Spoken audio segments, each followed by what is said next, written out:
or a very basic hands-on knowledge on some of the tools, but you wanted to learn more about the detailed hands-on exposure on these tools. Good to, yeah. So now we are good to go to start with. Let me brief you about the course contents first. I'm sharing my screen, and do let me know when you see it.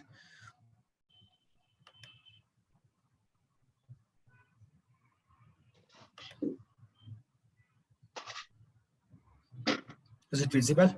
Yeah, it is visible. Yes. Yes. Good. So we have divided the course into 6 modules, and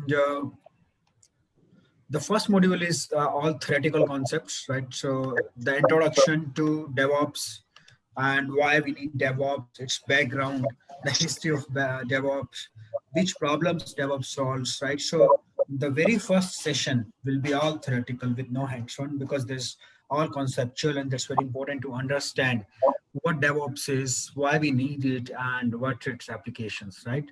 And we'll be doing some terminology like what is continuous integration, what is continuous testing, and deployment versus delivery. So these are the terms which we're going to use in this theoretical concepts. Then the next will be covering the virtualization concepts, right? What is virtualization? What are the different type of virtualizations, right? And what are hypervisors? May I request you to please go on mute if you are not speaking. Thank you. The difference between the hypervisors and how to configure your VirtualBox and Vagrant, right? So the kind of infrastructure which we are going to use for the lab sessions is we'll be setting up our own infrastructure. So there are 2 advantages of it. One is you will learn from scratch how to set up the infrastructure, right? And the second one is you can retain your code and your script, the infrastructure code with you as long as you want. If you are going by cloud, you will have to you can say spin off your instances, because otherwise you have to pay for that. So for the whole lab sessions, we'll be using our own infrastructure that we'll be setting up from using Oracle VirtualBox and Vagrant, right? So these are the tools which we use. Then we'll go with the basic concepts of version control tool. What are the version control tools? Git, basic Git commands, and then we'll be configuring GitHub account, right? So those who have some basic knowledge about these tools, so they need to, it's a kind of a revision for them. They need to bear with it because we have to cover from scratch. And so that is all about the first module. The second module will be covering continuous integration using Jenkins, right? So we'll be understanding what is continuous integration, what is Jenkins, how to install Jenkins and configure it, how to do authentication and authorization using Jenkins, how to integrate it with the GitHub, and how to set up the Jenkins pipelines, right? So this will be doing Jenkins. In that will be covering how to build the code using Maven, right? So what is Maven? What is Maven lifecycle? How to build or integrate Maven with Jenkins, and how to build the code, and then we'll be building the pipeline. So this is all about Jenkins. The next one is a containerization. What is containerization? What is difference between containerization and virtualization, right? So what is Docker? Understanding basic concepts in Docker. Then set up the Docker SDK and install it, Docker engine, right? And then container lifecycle. Then we'll be doing some basic commands in Dockers as part of the second module. And third module is again is the advanced concept in Docker. What is Docker file? What is Docker compose, right? And how to write code in Docker files, and what is the difference between Docker and Docker compose, how to work with the containers, how to run the applications using Docker. Then we'll be touching basic concepts between Docker Hub and then Docker Swarm. Docker Swarm will not be covering the practical session because we'll be covering Kubernetes. Docker Swarm is also an orchestration tool, but that is not as much robust or as much famous as the Kubernetes is. So in that, we'll be just doing some basic concepts, and then we'll be configuring Docker with the CI/CD pipeline, how to integrate Docker with Jenkins, right? So that is we'll be doing as part of module 3. Module 4 will be covering Ansible. That's a part of configuration management tool. So we'll be covering first of all what are configuration management tools, what are the different type of configuration management tool you might have heard about. Chef, Puppet, Ansible, right? So Ansible is the latest one in this category, and this is also known as an infrastructure as a code. How we can uh, set up our infrastructure in the form of scripts, right? So that's what we are covering as part of Ansible. And then we'll be doing some ad hoc commands in Ansible. What are Ansible modules, playbooks, we'll be writing some code in Ansible, right? So that will be covering as part of the module 4. And also we'll be covering a bit on the continuous monitoring. What is monitoring? What are the various monitoring tools available? And we'll be talking about Nagios. Nagios is one of the monitoring tools, right? So that is as part of module 4. Then module 5 is the Kubernetes. What is Kubernetes? What is orchestration, right? Difference between Kubernetes and Docker Swarm, and then understanding the basic concepts in Kubernetes, like what are ports, nodes, services, then Kubernetes architecture. Then we'll be doing some commands in Kubernetes. Then we'll be setting up the Kubernetes uh, Minikube, right? So that is how to install and configure the Kubernetes, and then performing some commands on that and doing the deployments using Kubernetes. That's all about Kubernetes. The last module will be covering about the cloud computing, right? What is cloud computing? How integrate in Jenkins, sorry, integrate DevOps with clouds, right?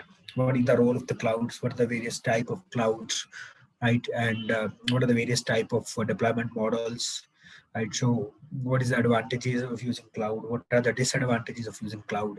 Then we'll be doing on basics of the AWS, like how to create account in AWS and doing some basic commands in AWS, and how to launch an instance using AWS, a Linux instance, right? What are the various services like EC2? So that will not be a in detail, but that will be more on uh, the you can say high level. And when we spin up a new instance in AWS, then you will reach to the same point when we install our local infrastructure. So once you have your AWS instance up and running, and you have the Linux instance, you can follow the same steps what we have done in our local infrastructure. So this is the overall structure of the DevOps course, right? So that's how we will be covering module by module. Any questions, any queries about the content? Yeah, hi Puneet. I do have one question here. I just need to understand why we are using Nagios. Why not Jenkins? Oh, sorry, Jabix. Let's say, see, there are a number of tools in each category. So in continuous integration, we have Jenkins, Bamboo, TeamCity, right? So we will be covering the one which is one of the most widely used in the market, right? So coming to continuous monitoring tool, there are a number of tools like there is Splunk, Nagios, Zabbix, Datadog, right? So that is more on the concept based what is continuous monitoring, and we'll be covering any one of the module, and that's too in not too much in advance, because the reason is continuous monitoring is a concept here, and we have taken one of those tools as an example here. So if you know the concept and one of the tools, you can use it, can work with any of the other tool. So there's no specific reason, but what we have chosen in each category, the one which is most widely used. For example, Jenkins for CI tool, Docker and is a containerization tool, Kubernetes as an orchestration tool, and then Ansible as a software configuration management tool. One more question.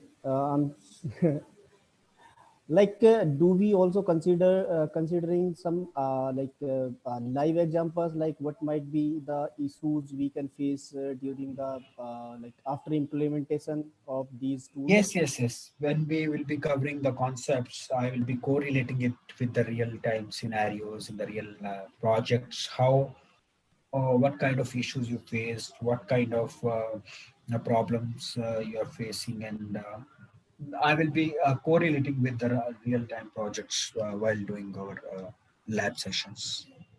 Okay, thank you. Puneet, one question I have. It is are we going to create a CI/CD pipeline on AWS as well? No, no, no. AWS will be just launching the instance, right? Mm. So the main course is the DevOps, right? DevOps AWS is a full-fledged separate course, the cloud computing, right? cloud. So yeah, so we'll be integrating it, like we'll be covering how DevOps and cloud are integrated with each other, right? What are the various terminologies in terms of cloud? When we say CI/CD, right? We are using code Jenkins here. In AWS we use code build, right? Code build, code deploy, code pipeline. So similar terminology is there in AWS, right? But we will not be doing all those configurations on AWS. Okay. Okay. Mm-hmm. Yeah. Punit, Babita here. Yeah. So we are not going to cover Azure cloud part here. No, no, no. See, cloud part is first in the, if you look at the last module, we'll be covering the cloud concepts. They are generic, right? So we have taken one of those examples, AWS, and that's what are the various terms, right? The main purpose for this course is DevOps tools, right? If you are specifically going to use one kind of cloud, that is altogether a separate, because cloud itself is a very vast terminology, right? So Azure itself is having a separate course, AWS is having a separate course, but with respect to DevOps, how we can integrate it, what are the various relevant terminologies, we'll be covering that, but main concentration will be on the DevOps. Okay, so in cloud part only Yeah, basics yeah, you are going to elaborate. yes, Okay. yes. Okay, okay, thank you. And also most of the participants in my career, what I've seen, they hesitant to uh, set up the account in cloud for doing the lab sessions. The reason is they are very new to that. They want to do the practice again and again, right? So if you are using cloud, you have to terminate your instances. Otherwise, if you keep running on it, if you exceed the limit of your free tier account, you have to pay for that. So people are hesitant for that, and it's good practice to if you want to do the hands-on session again and again. If you have local infrastructure, it will be good for you to use as much as you can. And at the same time, if you are comfortable enough with your local infrastructure, later you know how to spin up your AWS instance or Azure instance. Go and you can practice the same thing on your cloud, right? So it's as per your convenience. Punit Hey Mewar, Puneet, this is uh, Arun. One quick question. So you have talked about modules, 6 modules, right? Yeah. So convenient to mention again each module, which day you will be covering, let's say which weekend you will be covering, week 1, week 2 kind of thing. This will be like not hard division between these. We'll be starting with module one. So today we'll be covering till virtualization. We'll complete it. Try to do that, right? In second week, we'll starting from version control and Jenkins, right?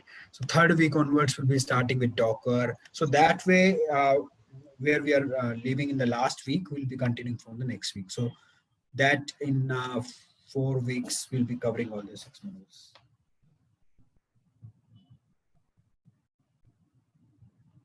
Okay. Thanks, Puneet. I think we are good to start. Punit, Okay. one question from my side, Mewal here. As you said, we are going to use the local infrastructure. So, is there any prerequisite software which we need to install into our system so that? I will let you know. I'll let you know. Okay. So, why I'm asking you this question, because we can save our time during the classroom. It won't take time to.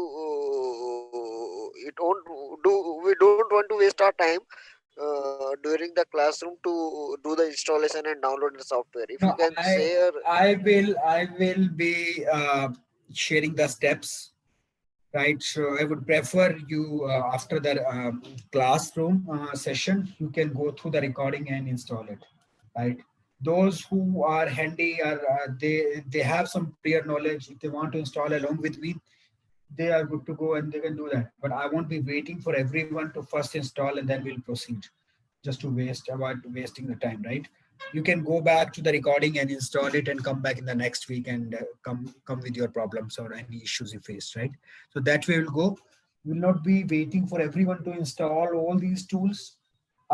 if you can match up the pace to install these tools with me, well and good, because that way this more than 30 participants, if I will be waiting for everyone to install it, I think we won't be able to proceed, right? So the good practice is, if you are able to match with me to install these tools, good enough.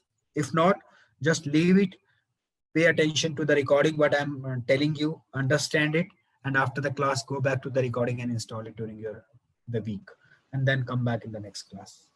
Okay, thank you, Puneet. Yeah, Puneet, would it help if you give us maybe links to install it upfront rather than I during will the give class? everything, right? So don't worry about that. I will give you all the notes.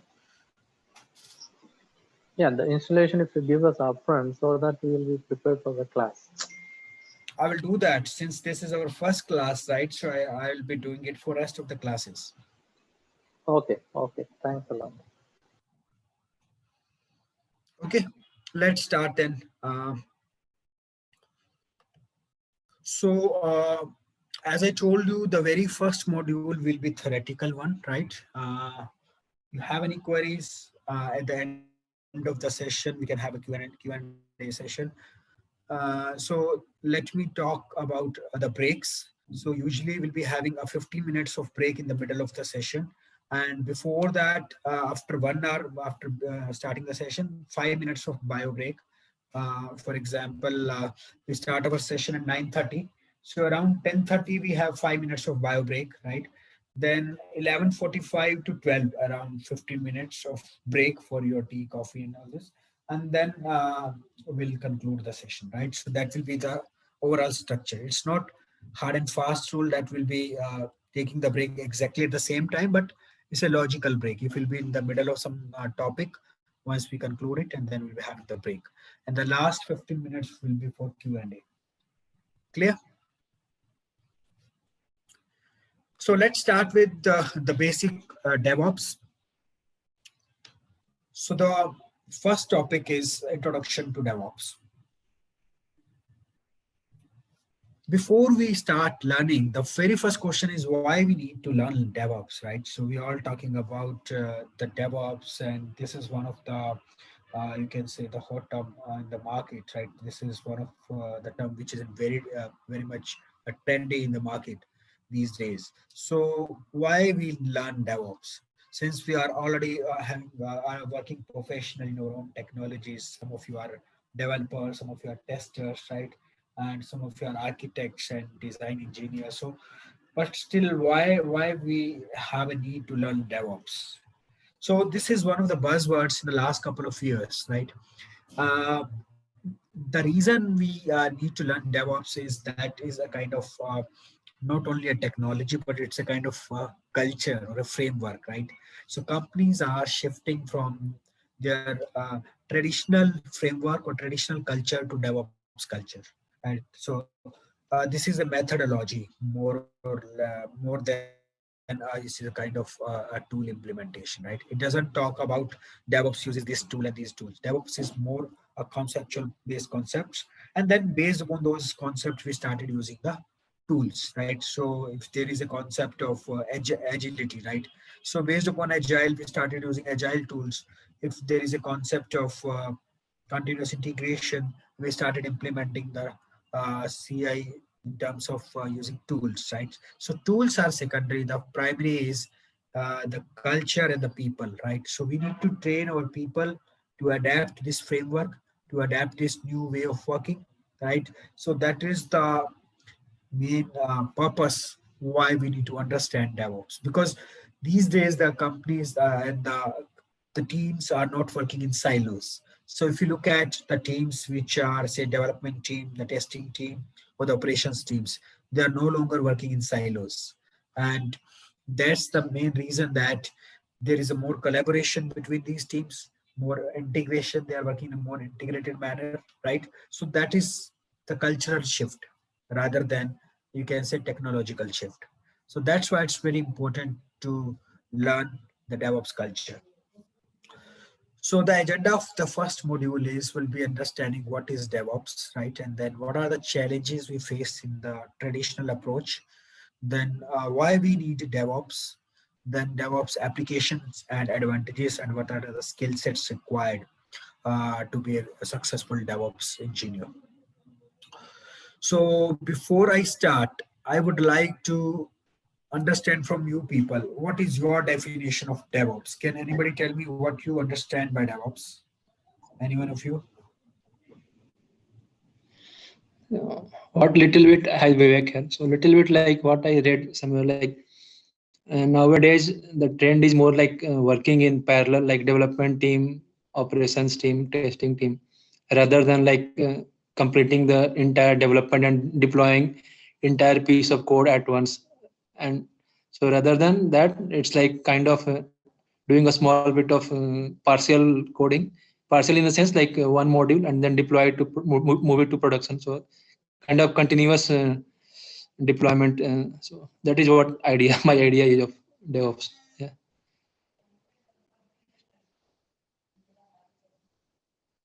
Hello. Am I? Good. Yeah, good. Anyone else? Yeah, this is we need. I mean, the purpose of the DevOps is like two teams are working together, like a development and the operation teams. This is what I have read about. For me, I am Aditi here, and I think the DevOps means like is useful for reducing the development cycle. Like once we have completed with the development, we check in the code in GitLab, and if CI/CD pipeline is in present, then it is a continuous. The build is continuously integrated, and the testing team can test it. It is built, and hence the time for waiting and testing of the build is reduced. So, yeah. Yeah, very good, very well explained. Okay, so you all are correct in your own ways, right? So the DevOps is basically, as you told, like to reduce the development cycle, to work in a more collaborative way, to work in a more agile way, right? Rather than working in the traditional ways. So uh, if you look at, there's no specific definition of DevOps, right? If you say I have one single definition of DevOps, so there are different ways to describe it. So how this DevOps started with? So there was a person, Patrick Debias, who's known as the father of the DevOps. This person has come up with this concept in around 2009, say around a decade back. That was the first time this term was introduced, right? How that person came to know about this term. So he actually felt the pain between these two teams working in silos, right? So as you know that, as I told you in the traditional framework, the development team and the operation teams were working in silos, right? There was a gap between these two teams. So he understood that the pain between these two teams, and he came up the concept like, why not we come up with a concept where both the teams are working in a more collaborative, integrated way and in a more communicative way. And so then he came up with this concept. So he said that it's a movement of people who think it's a change in the IT industry. Time to stop wasting money, time to start delivering great software and building system that scale and last, right? So it's a time to change the thinking, to stop wasting time and money and start delivering a great softwares and building the systems that are scalable and that can last for long, right? So that's the concept he came out with, and he started with this DevOps term, where people from the development and operation teams and even other teams as well working in a collaborative manner, right? So before we go further with the DevOps, let's understand the traditional development approach. Let's go back into the history when there was no DevOps, and you can very much correlate with the early days of computing. If we talk about the early 90s or uh, in 2000, right? So even when we talk about the earlier software development cycle, so that is known as the traditional way of working, right? Traditional life cycle. So that is a kind of a linear software development, where the traditional software development cycle is waterfall model, iterative enhancement model. You might have heard about these terms, and you have read it in your curriculum as well, software engineering subject, right? What is waterfall model? What is SDLC, software development life cycle, right? So let's touch base on those topics a little bit. So when we say traditional life cycle of software development means it's a sequential model, that is say waterfall model, and that model was being used in the early days of computing. Why we called it a sequential model? The reason is because all the phases were in the sequence. Sequence in the sense we have to freeze the previous phase before we go to the next phase. So if you recall the waterfall model, we start with the requirement analysis, and then designing part, high level design, low level design. Once the designing is over, we convert it into the coding part. We start the coding. Say we start writing the code. Once the coding is over, we start writing the test cases. That is a testing phase is started. Then after the testing phase is over, we start the release phase. That is a deployment and release phase. And once the release phase is over, we launch the product to the market. So each and every phase is that means the output of the previous phase is the input to the next phase, and each phase is of longer duration, say 2 to 3 months, right? First we capture the requirements, that will spend time to capturing the requirements, a few months over there. Then we spend few months on designing part, then we will spend few months on coding, right? So if you look at the complete cycle, that is around a year long, year or more than that even, right? So that was the traditional life cycle, right? But there was a lot of disadvantages of this cycle. One is that this is a slow process, slow development, because once until you freeze the previous phase, you cannot start the second phase, right? Until you freeze your designing, you cannot start your coding, and until you freeze your coding, you cannot start testing. That was how it worked, right? So that was very slow development process, and that is very you can say error prone and costly process. That because most of the steps are manual, right? There was hardly any automation. We were not thinking about automation at that time. Very few automation was there, and most of the stuff is manual. So wherever there is manual intervention, there are chances of doing the errors, right? So that is more error prone, and that's a costly process. Why it is costly? The reason it is costly is the later you identify the error, the more costly is to fix it. And right. So for example, while doing the testing, you find that in the testing there is a bug, and that bug you need to fix it. So for that you have to redesign your code, right? So in the testing phase, you came to know there is a bug in your code. Then now in order to fix it, you need to redesign your code. So from testing phase, you go back to your designing phase and spend the time on redesigning again for 1 to 2 months or so, or few weeks. Once you redesign it, again you do the coding for that part, again you do the testing, and that cycle goes. And that cycle is very long cycle, right? It's not in days or weeks, it's in months. That's why it's very costly to fix the error when we are getting it at the later phase of software development.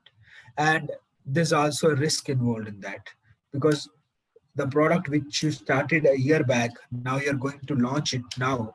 You're not aware what is the market trend now, whether it is more relevant in today's trend or to the market trend or not, right? So it's very risky and unstable, because you have spent a lot of time.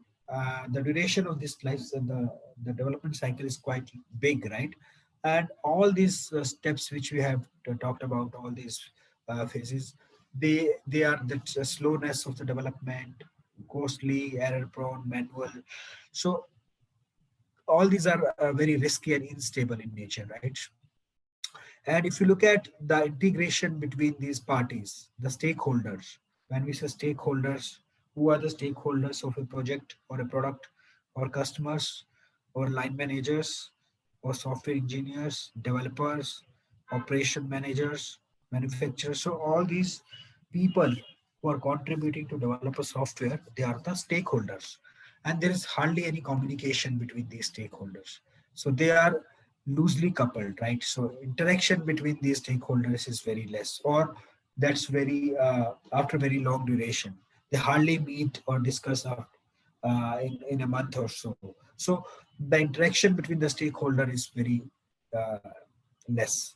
That is another disadvantage of this traditional approach. So considering all these disadvantages, there is the change in the technological shift happened, right? So in around 2000, right? So when this agile framework comes into the picture, that has changed the way the software development was being done, right? After that, after the agile framework comes into the picture, the way of working has been completely changed. We no longer are using our traditional model to do the development. Rather, we are using the agile model. Agile means agility. The literal meaning of agility is fast, quick development. So we are working in an agile model where the development is no longer slow. The stakeholders are more frequently communicating with each other. So if you look at the interaction between stakeholders, that is more tightly coupled. They are communicating with each other on a very frequent basis, right? If you are from the agile background, or if you know about the agile, there are scrum calls which are happening. That some of the companies it's happening on the daily basis. So companies are interacting, the teams are team members and the stakeholders are interacting in the Scrum calls on daily basis. That Scrum calls include various stakeholders that can also include customers or your managers or your developers, testers, all the people from the different teams are in a part of that Scrum calls. So there's more collaboration, more integration, and more communication so that they can discuss about the issues and the problems, how we can go ahead, and they can discuss for the roadmap for the next phase. So that's had changed the way we develop the products, right? So that's a quick development, a software faster development. After that, not only that, the collaboration part, but if you look at the technological innovation that has happened in the recent past, in the last couple of years, we are not only being developing the applications which are providing based upon only one platform, but different platforms as well. These days, we are having a different ways to develop our products. A lot of support and lot of uh, you can say documentation is available on the internet. A lot of uh, ready to use softwares are available to do your development. A lot of support to develop your applications, not only for the laptop or your physical devices, but for your mobile apps, right? So you can have the leverage to develop your products for mobile applications. Then you have the support of social media sites, right?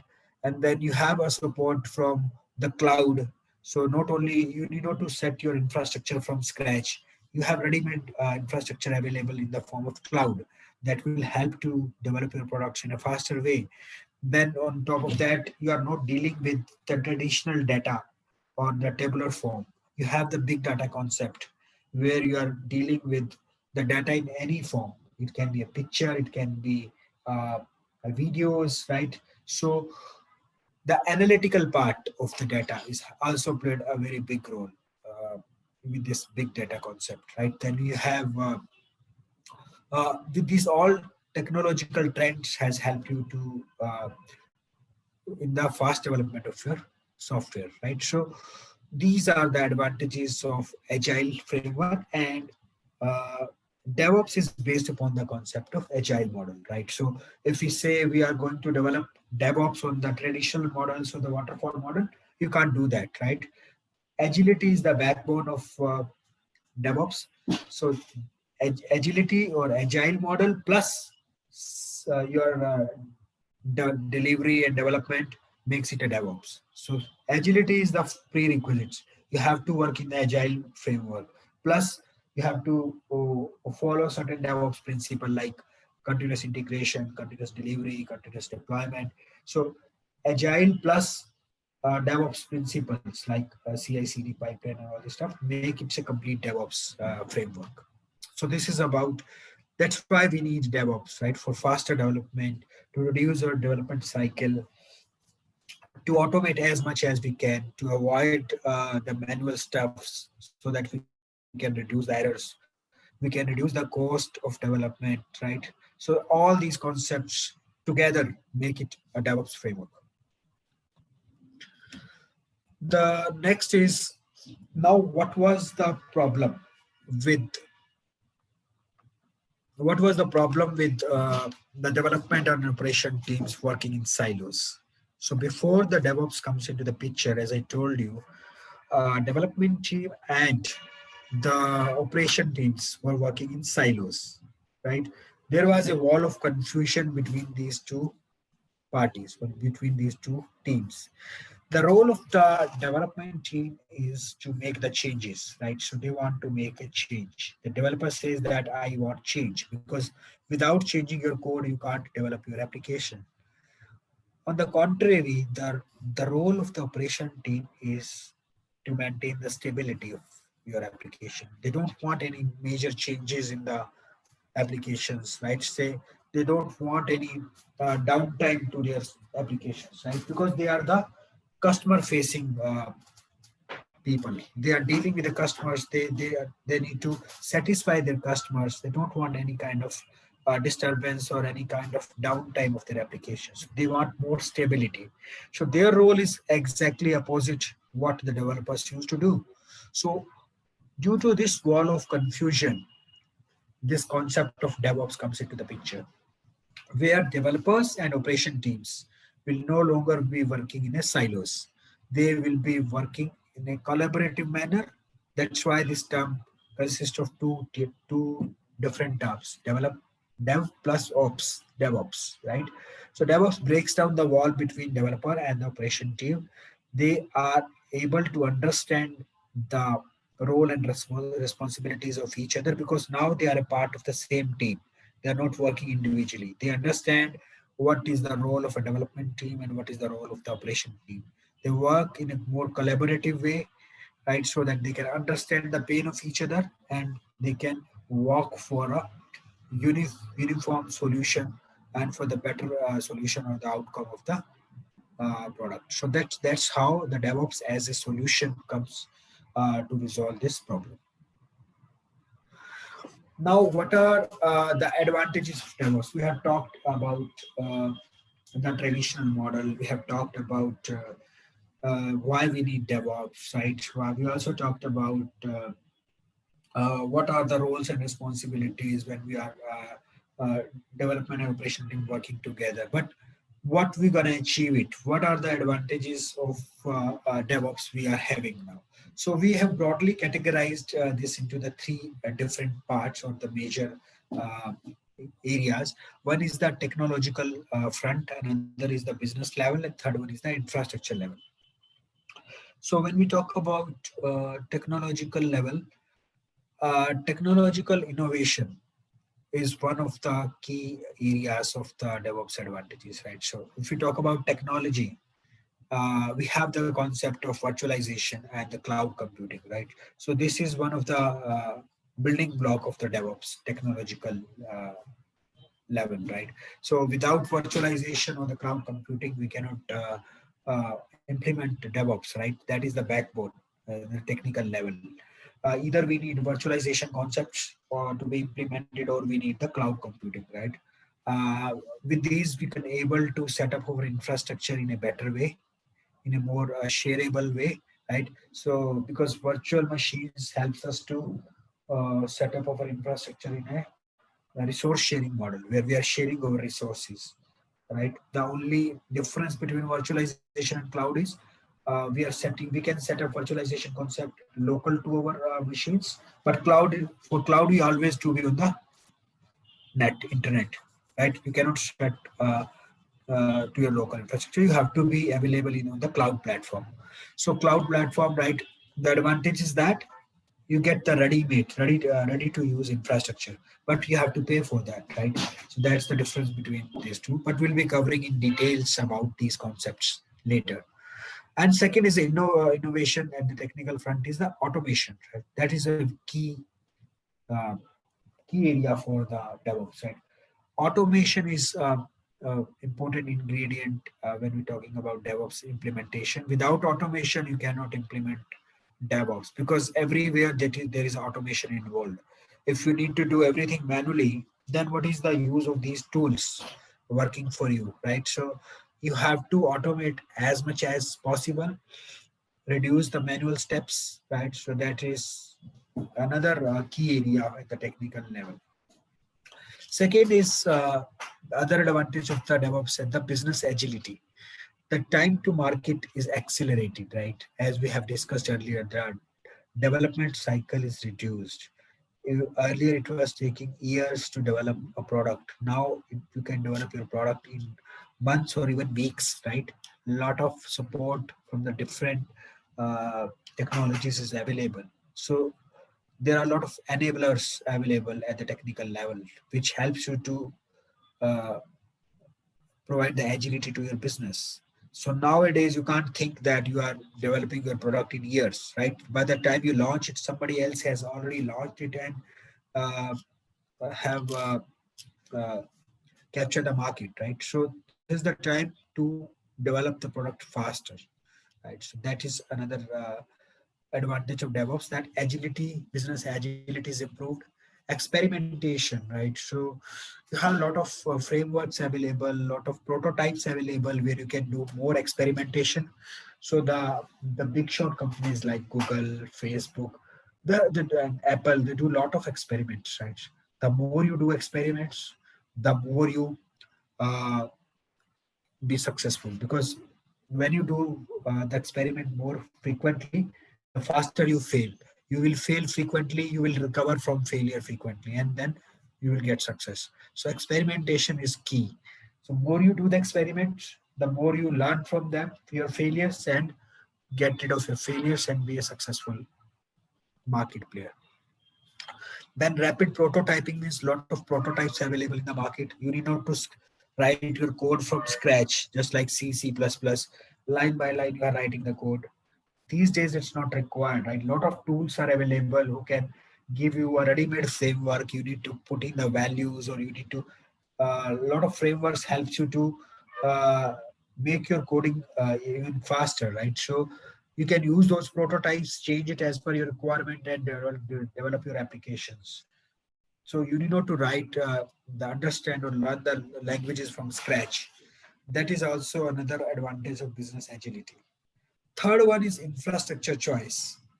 At the infrastructure level, you have got a lot of options. As we discussed earlier, it's not only your laptop or your machine for which you are developing your code, but you can have the leverage to develop your mobile apps. If you are not going to launch your website, you can launch your mobile apps, right? So you can work on that. So that is, and you can also have, take the example of, say, Facebook.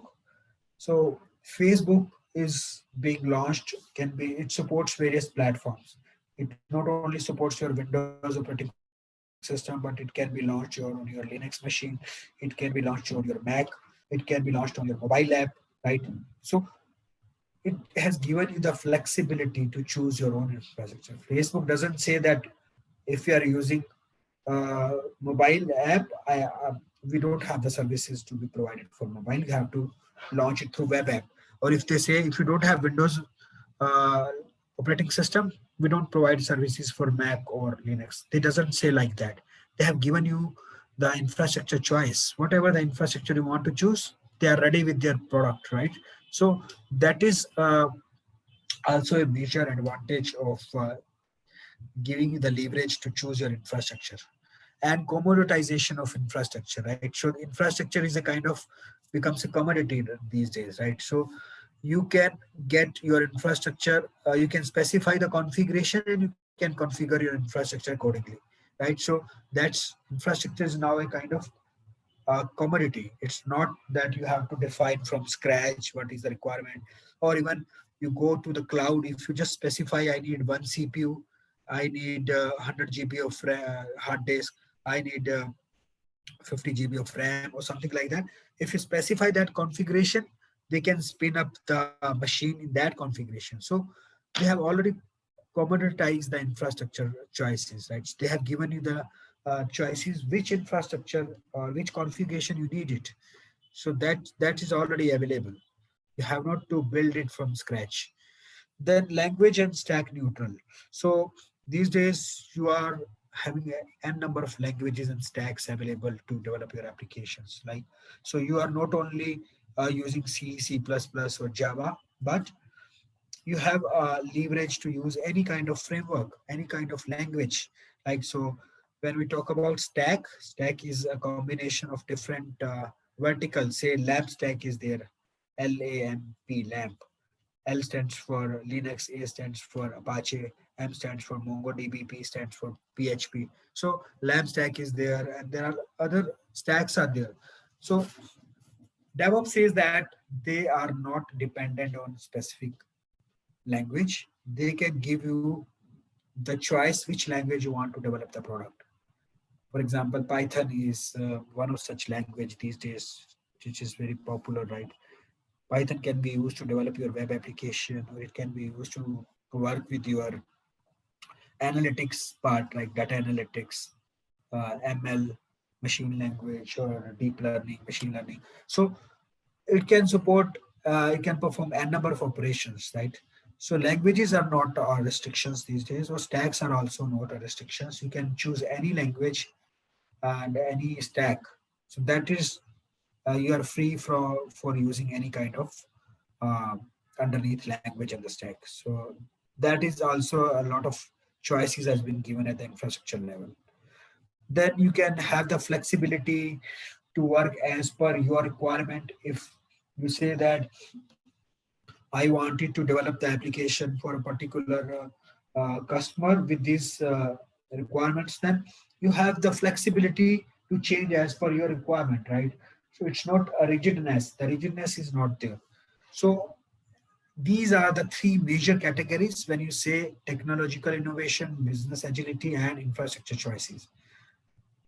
DevOps has given you the leverage to be flexible enough on these three fronts, to choose which technological platform you want to use, to do experimentation as much as you can do, and to accelerate time to market, and to choose any kind of underneath infrastructure to develop your applications, right?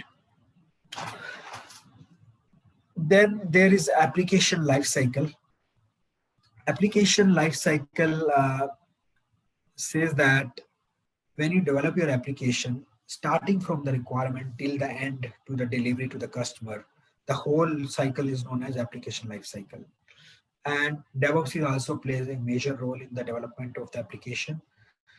Agile is also required because when we are talking about the agility while developing the application, agile model is being used.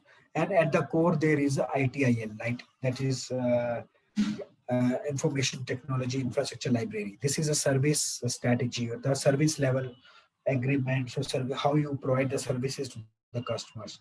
So this is a framework at the infrastructure level that have a different categories: service design, service operation, service transition.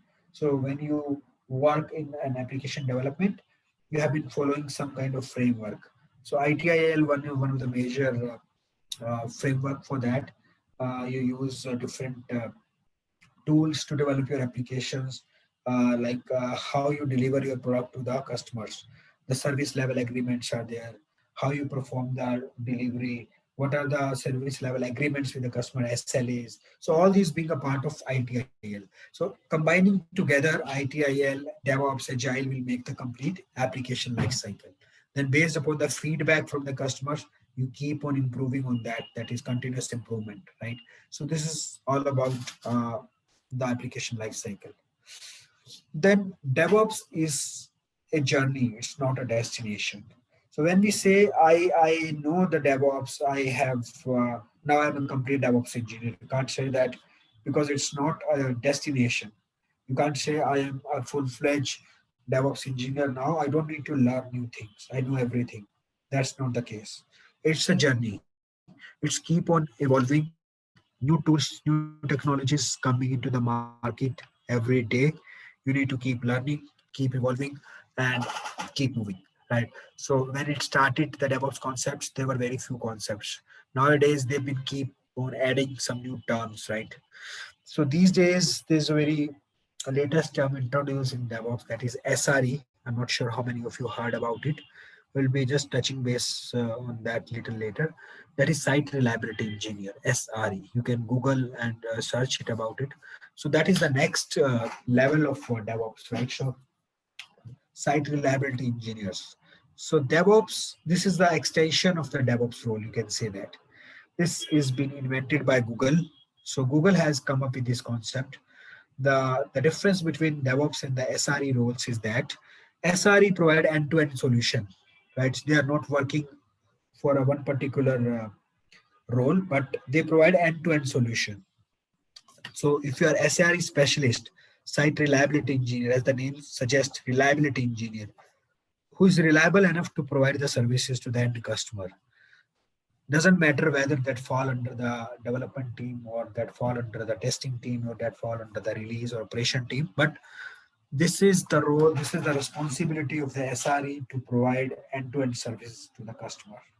So that is the next term which is being coming into the market. So these every day these new concept, new terms are coming, and it's a journey, it's not a destination. There are few more terminologies, continuous integration and delivery. We'll not be touching it now because these are little advanced concepts. When we'll be doing CI/CD pipeline, I'll be covering at that time. Okay. DevOps in the real life. When we say DevOps in the real life, Apple was the first company, as I told you, to set up the DevOps operation in their company, followed by some major e-commerce companies like Amazon, eBay, right, and then Flipkart, then social media sites like LinkedIn, and then Facebook. So they also started implementing DevOps. Now, almost all the major companies are having DevOps operations in their company. They have set up a DevOps team as either as centralized team or a project-based team. They have DevOps team available in their company, because without DevOps, you cannot launch your products. That's the central team through which you launch your products. All the projects have to go through the DevOps team. And what are the skill sets required for a DevOps engineer, right? So the skill set required for a DevOps engineer, as you can see that uh, you should be familiar with few concepts. Like if you are from IT background and you know the basic Linux and Unix commands, that is what it is recommended to be having a prior knowledge of. So if you are from the Windows background, but still, because most of the DevOps servers are Linux based, so you should learn the basic Linux commands. Even if you don't know it, you should be familiar with the basic Linux commands and the Unix commands, right? And if you are good at the shell scripting, well and good. Then if you are from the automation background, you are supposed to learn some of the languages, Perl, Python, Ruby. But if you are not from automation background, don't worry, because DevOps is not only about the automation. It has a lot of other roles to play, which we'll be covering later in the course. Then we'll be having configuration management tools, Puppet, Chef, Ansible, right? So these are from the configuration management perspective, right? So these are the basic skills which you should know, right, to be a DevOps engineer. And apart from that, you should be having the, when we are setting up the lab sessions, we'll be configuring CI/CD pipeline. You will be learning that what all skills you require, right? So that will give you a more clear picture when we are doing the hands-on sessions, right? So with that, we have covered all these topics. What is DevOps, challenges in the traditional approach, why we need DevOps, what are the advantages and disadvantages of the DevOps, right? And what are the skill sets required to be a DevOps engineer, right? So with that, we have covered this, the basic concepts. And if you have any question, we'll be taking at the end of the session, right? So just park it, because now let's have a 5 minutes of bio break and then we'll resume. and then we'll come to the next topic. Okay. Okay, Puneet, thank you. Okay, Puneet. Yeah, let's resume after 5 minutes. Okay, Puneet, thanks.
Okay, let's resume the session.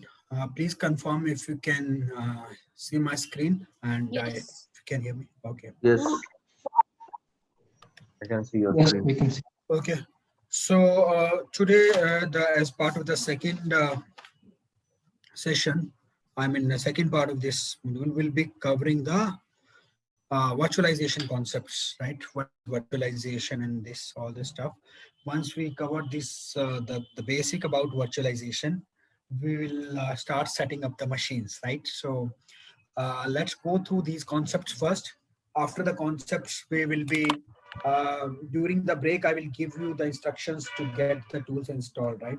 So that you can continue with the installation of these tools, and then we'll resume to start working on these tools.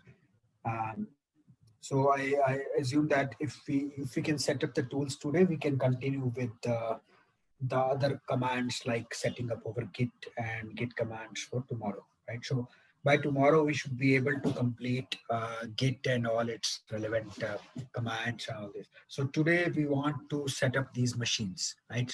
So let's start with the concepts of virtualization.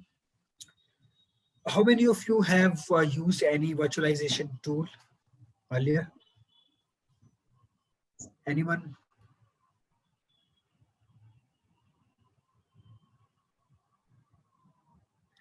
How many of you have heard about these tools? Virtualization tools, VMware, VirtualBox. I have heard about it. Mm, yes. Yeah, Praveen, have heard. Okay, but you haven't worked on this, right?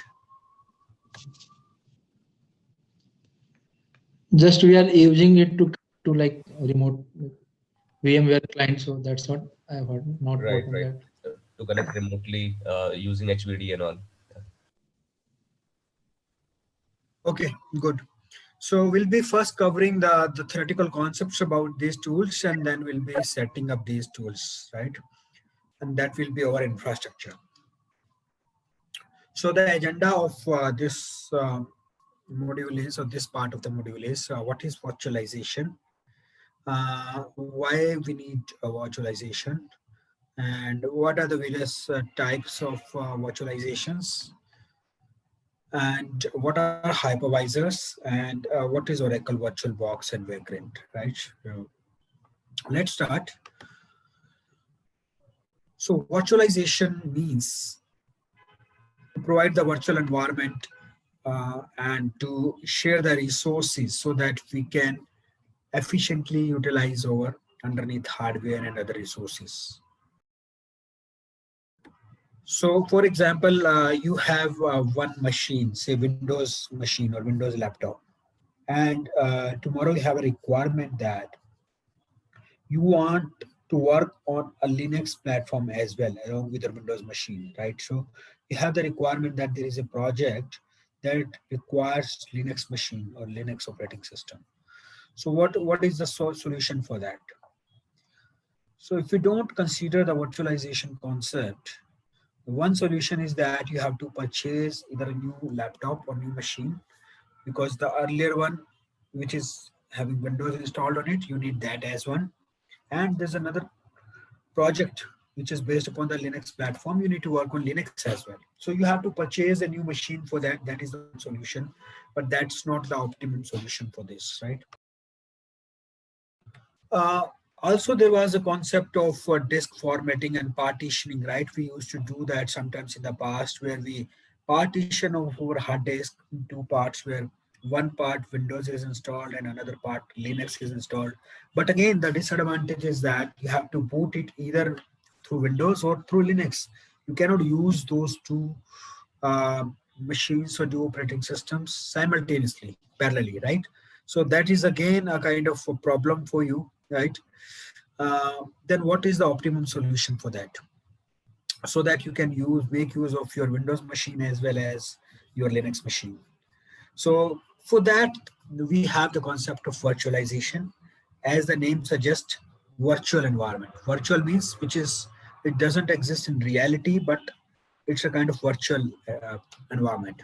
So what we do on top of your host machine, that is your Windows operating system, we set up a new virtual machines.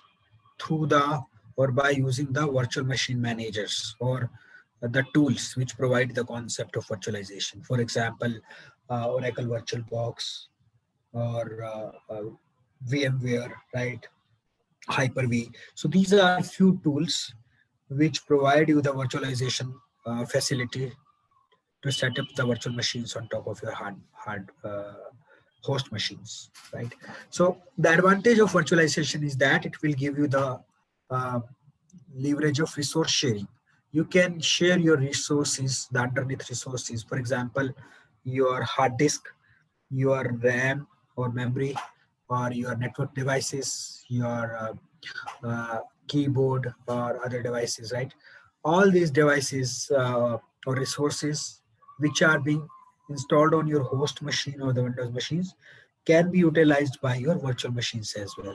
So they will be sharing your actual resources which are hosted on the host machine. There is no separate resources required for that. That's why that is known as virtualization. Those virtual machines which are launching on top of your host machines, they are also known as the guest machines, right? So that means you are partitioning your hard drive, which is considered to the logical virtual machines, right? But this partition is not like a separate partition, but it's a logical partition between that. And there is a communication between your host machine and the guest machines. You can always transfer the data between these two machines. These two machines can talk to each other, they can communicate, they can share the data between them. That's the advantage, that you can work or you can communicate with your host machine and the virtual machine. So with this concept, there is a change in the technological advantage, that you can start developing your applications in a faster way, which we have read in the last slide as well. The technological innovation, the advantages of DevOps, right? Either virtualization or the cloud. So this is where we use the concept of uh, DevOps, that virtualization is required. Without that, you cannot work on the DevOps, right? So this is one of the building block of working on the DevOps. Now, let's do the comparison at the architecture level between your traditional way of uh, traditional architecture and your virtualization concept. So if you look at these diagrams, the left hand side is the architecture of your operating system without virtualization, and the right hand side is the diagram with virtualization. What is the difference between these two architectures? So let's start with the diagram at the left hand side. Let me annotate and highlight it. So I'm talking about this physical hardware, right? This physical hardware is your memory, hard disk, graphic card, keyboard, storage. On top of that, you can install only one operating system, right? That is the traditional approach. Just take the example of your own laptop or your desktop. You have usually one operating system, say either Windows or Mac or Linux, right? And on top of that, you install your applications like your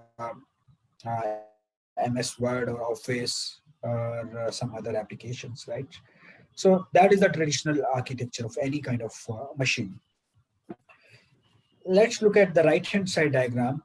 The underneath hardware is same as we have in the traditional model, but there's an extra layer which you can see here, the highlighted one, that is known as VMM, virtual machine monitor, or we can also call it hypervisor, right? So hypervisor is the interface between your host machines hardware and your guest machines. What are guest machines?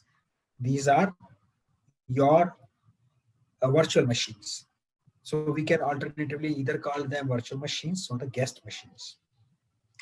So now, instead of the one operating system in the traditional model,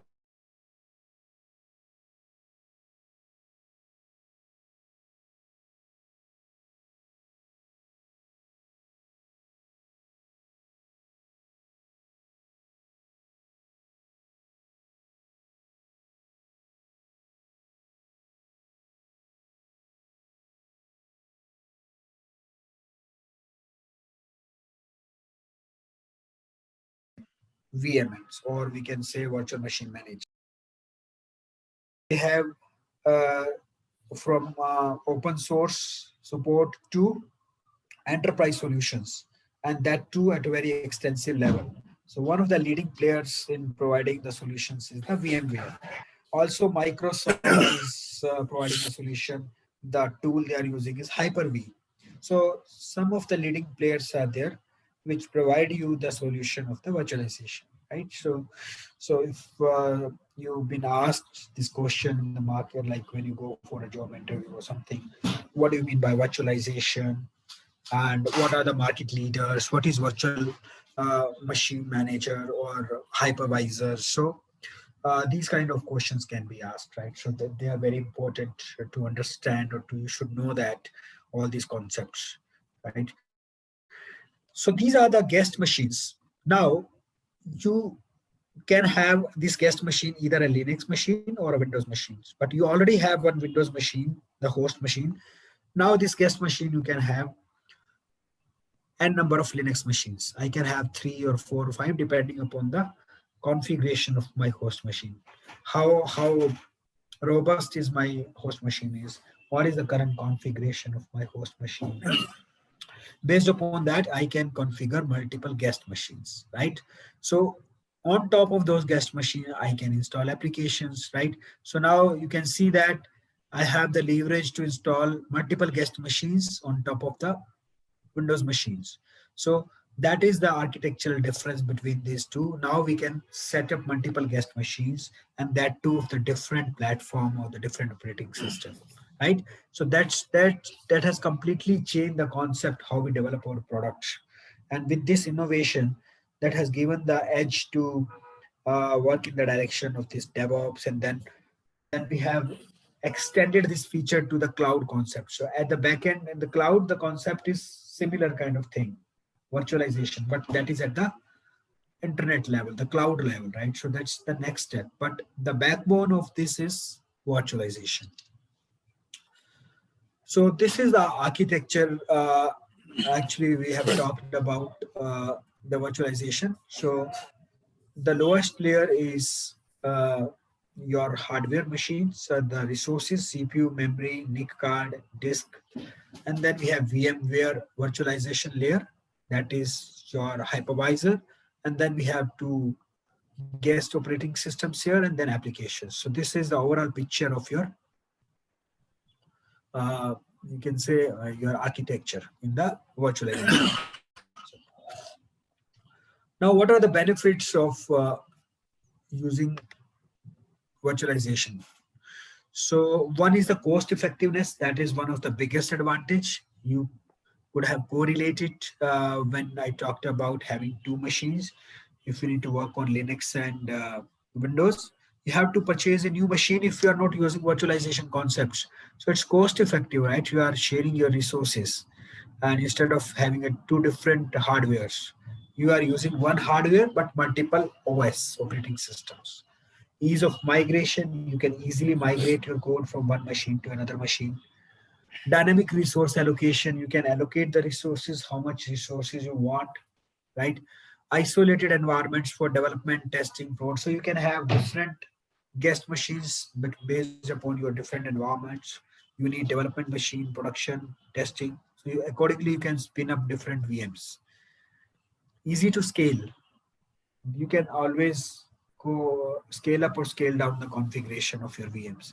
If you need to increase the CPU capacity, RAM, you can go ahead and change it. It's not like during the setup time, once you set up, you can't change it. It's not like that. So easy to scale up or even scale down also. So these are few benefits of using virtualization concepts.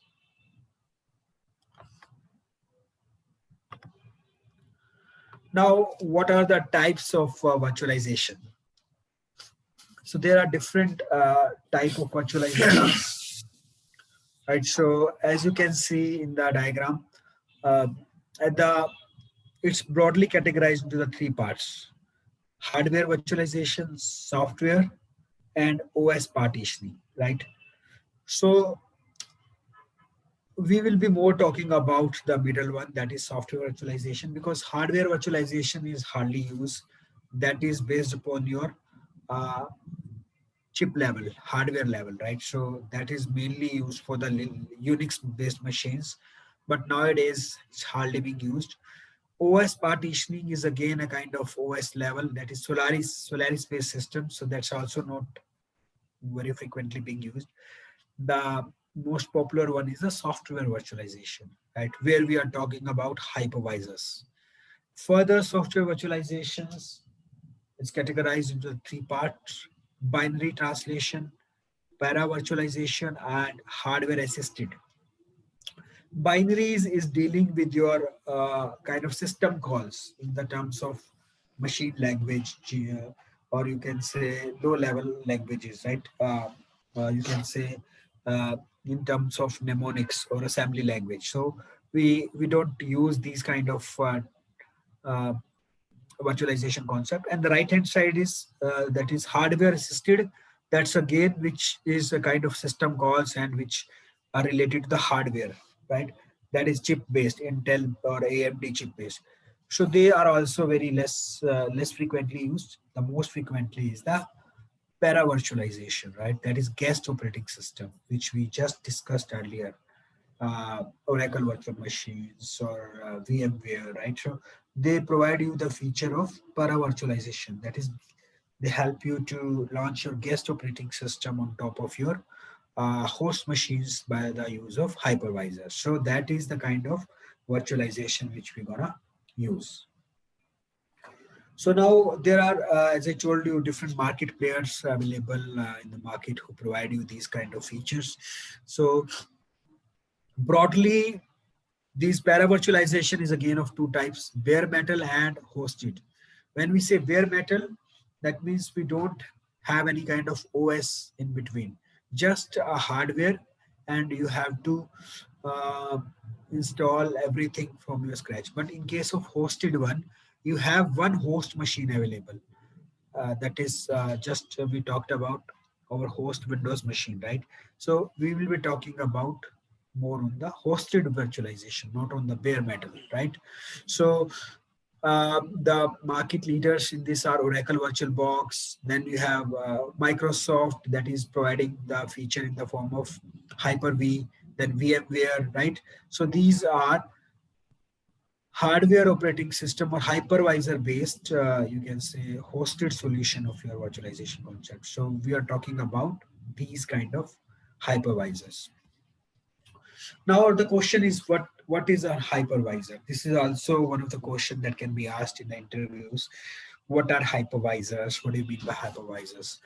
So they are also known as by another name, VMM, virtual machine manager.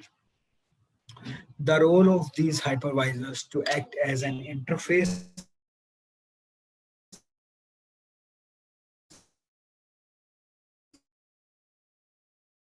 between your host machine of your hardware or the on top of your host machine.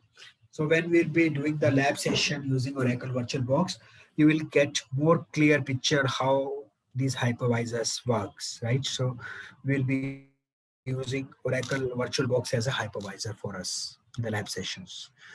And it also helps you to share your resources, as I told you, your host machine resources like memory, processor,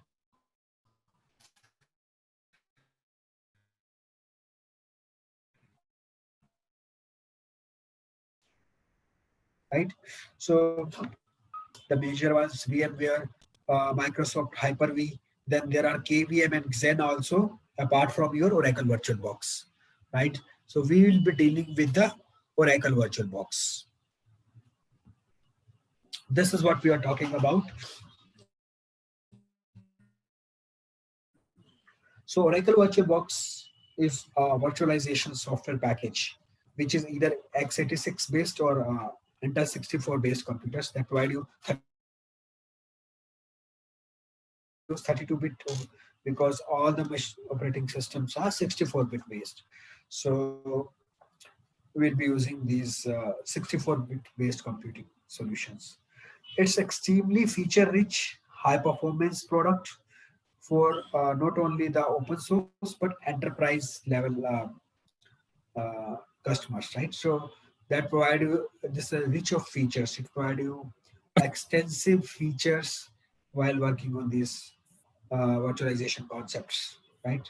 And it's available as of open source or as well as it has enterprise-based solutions. So you can say license-based solutions also, right? So in the companies when you are working the real-time projects, they don't use open source version. They have the licensed version because they are not that much reliable. Open source we use in case of testing or we are doing some when we are learning or practice purposes, just like we are doing it right now. But when we are actually working in the organizations, they are the licensed based enterprise versions of the VirtualBox. And these VirtualBox are platform independent. They can support you any kind of operating system, say Windows, Linux, Mac, Solaris, etc. Right? So you can launch any kind of guest operating system using VirtualBoxes. Next comes is the installation of VirtualBox. I will provide you certain steps, and you will be following these steps and setting up these tools. And meantime, we will by the time we'll go for the break, you can start launching. We'll launch these commands so that by the time we come back from the break, you should be ready with the installation of these tools, right? So I'll provide you the link from where we can install these packages, right? Uh,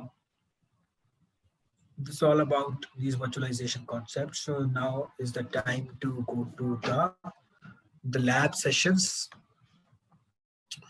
So let's go back to your web browser, and if you type Oracle VirtualBox, when you type Oracle VirtualBox, you will get one link. The first one, Oracle VM VirtualBox. You just click on it.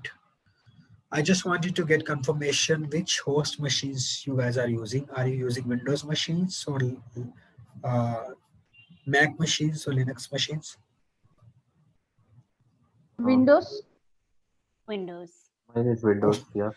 Mostly, most of you will be using Windows, right? So, Yeah. okay. Mine And is yeah, Apple one. Apple. Macintosh. Yeah. Okay. And most of you must be using Windows 10, I guess, 8 or 10, not less than that, right?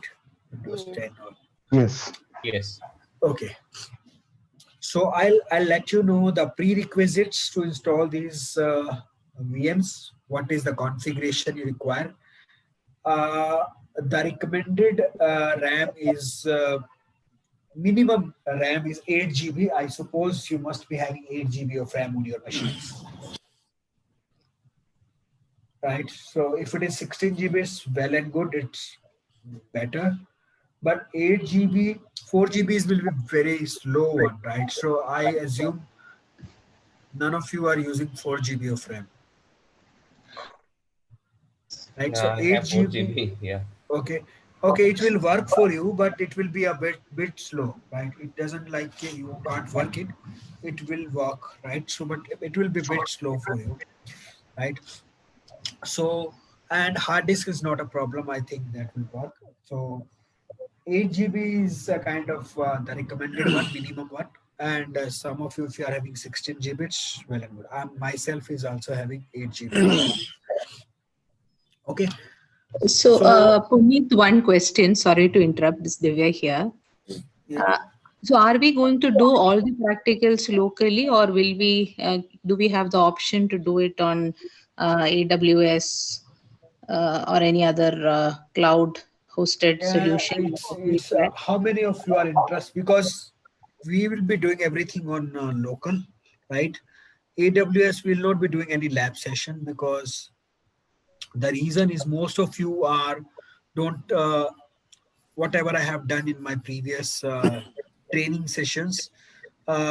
Most of you doesn't have prior knowledge or don't have the accounts in AWS, and they don't prefer to do that because being it the time you do the practical sessions, then you terminate your lab sessions, and when you resume in the next class, right, you can only retain your data for few days, then you have to terminate it, otherwise it will keep consuming your resources and you will be charged for that. For example, Kubernetes, it's a paid service in cloud, right? It's not free of cost because in Kubernetes, we need minimum 2 CPUs to launch. And whenever you go to AWS or any cloud, if you launch any instance with 2 CPUs, because by default under freeware, you are supposed to launch only 1 CPU. If you launch 2 CPUs and you keep running it for few days, or you will be charged for that, right? So that Okay. there are few limitations on that. That's why I prefer my local infrastructure, because using Okay. Kubernetes on AWS is not free. You have to pay for that. Okay. Okay. So I specifically asked this question. I was told no local setup would be required. All labs will be done on cloud. So I have a little challenge with the local environment for now. I work on an Okay. office laptop, so Okay. not Okay. installed. So if do you have any prior knowledge to launch AWS instance or something? No, I was told there will be guidance to a lab here itself. So that was what Okay. at least, So you know.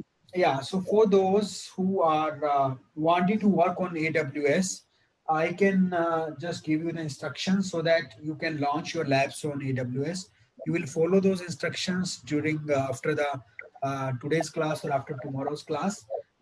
The next week, you can get your AWS configured and you can start working on those AWS instances. I can give you the instructions, right? But it's not for everyone because preferably I still suggest to use your local Mhm. infrastructure, right? Okay. Yeah, And I'll also look for options, Puneet, but if it does not work, then maybe I'll need that help yeah, to yeah. move to. Yeah. So I'll give you the instructions how to launch it on AWS, right? So that you can do your practical sessions on AWS. But Okay. for this course, I recommend to use your personal laptop rather than official laptop. Reason is Yes. we'll be installing a lot of tools, right? And then you need admin access. If you don't have admin access, you won't be able to perform the lab. So for these labs, preferably you should have your own laptop. If you can arrange or if you can work on that will be well and good. But still you can't, then you have the option to work on the AWS, right? But on that also you won't be able to perform all the labs. As I told you, Kubernetes, if you do it, though the charges are minimal, but still you have to pay for that. Okay. Okay. So I will send you the guidelines um to configure AWS instances, right?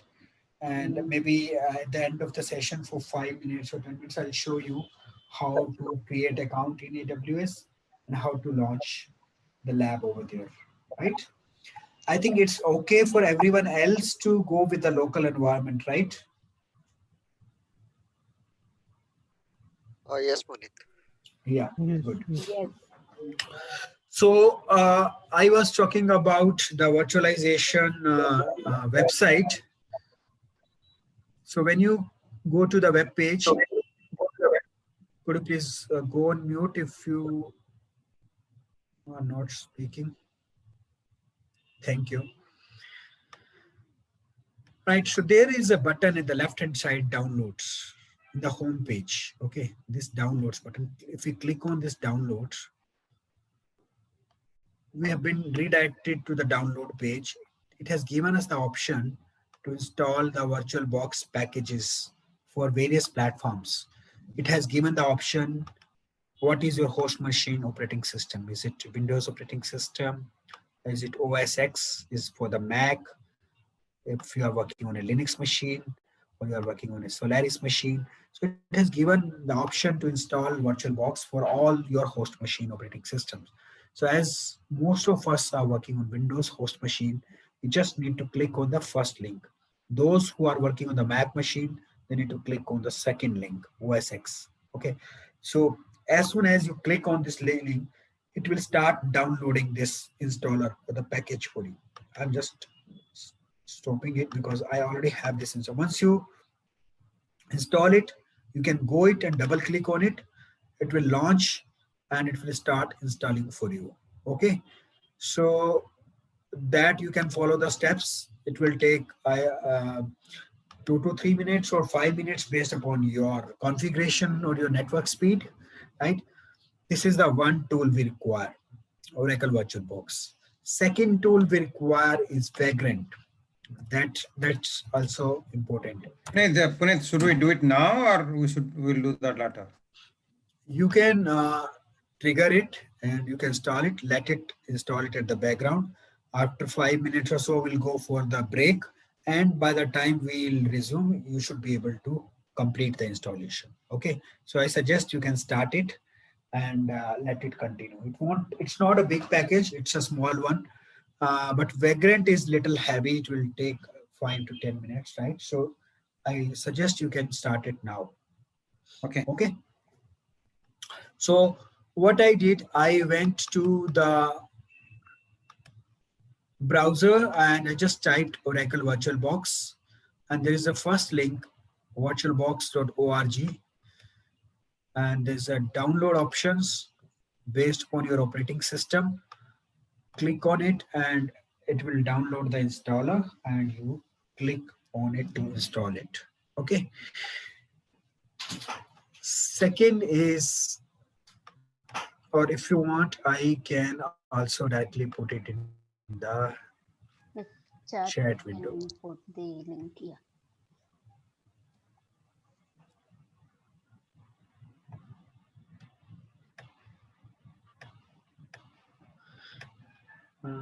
Couldn't see where is the chat window.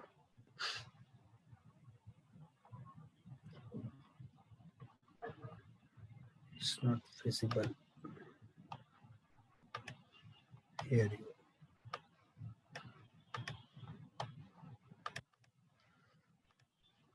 Okay.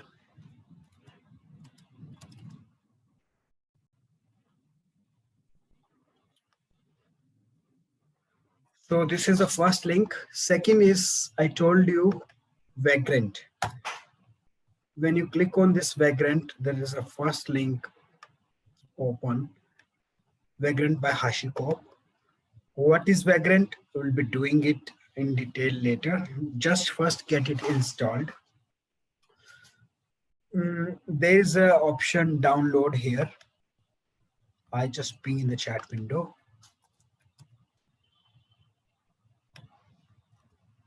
That is the second tool we needed. That's a kind of wrapper between your VirtualBox and your guest machines, right? So again, there are different environments it supports based upon your machine. If you are using Windows machine, select Windows installer. Using Mac machine, select Mac button and then install it. Similarly, Linux, CentOS, Debian, Ubuntu, as per you. So we are using Windows machines. Click on this Windows button and then click on the download. So it will download Vagrant for you. Okay, I'm just stopping it because I already installed it. Once it is downloaded, the MSI file, you double click on it and install the Vagrant for you. So these two tools are required to install these packages. Okay. Now, there is also a lot of documentation available on the site about VirtualBox.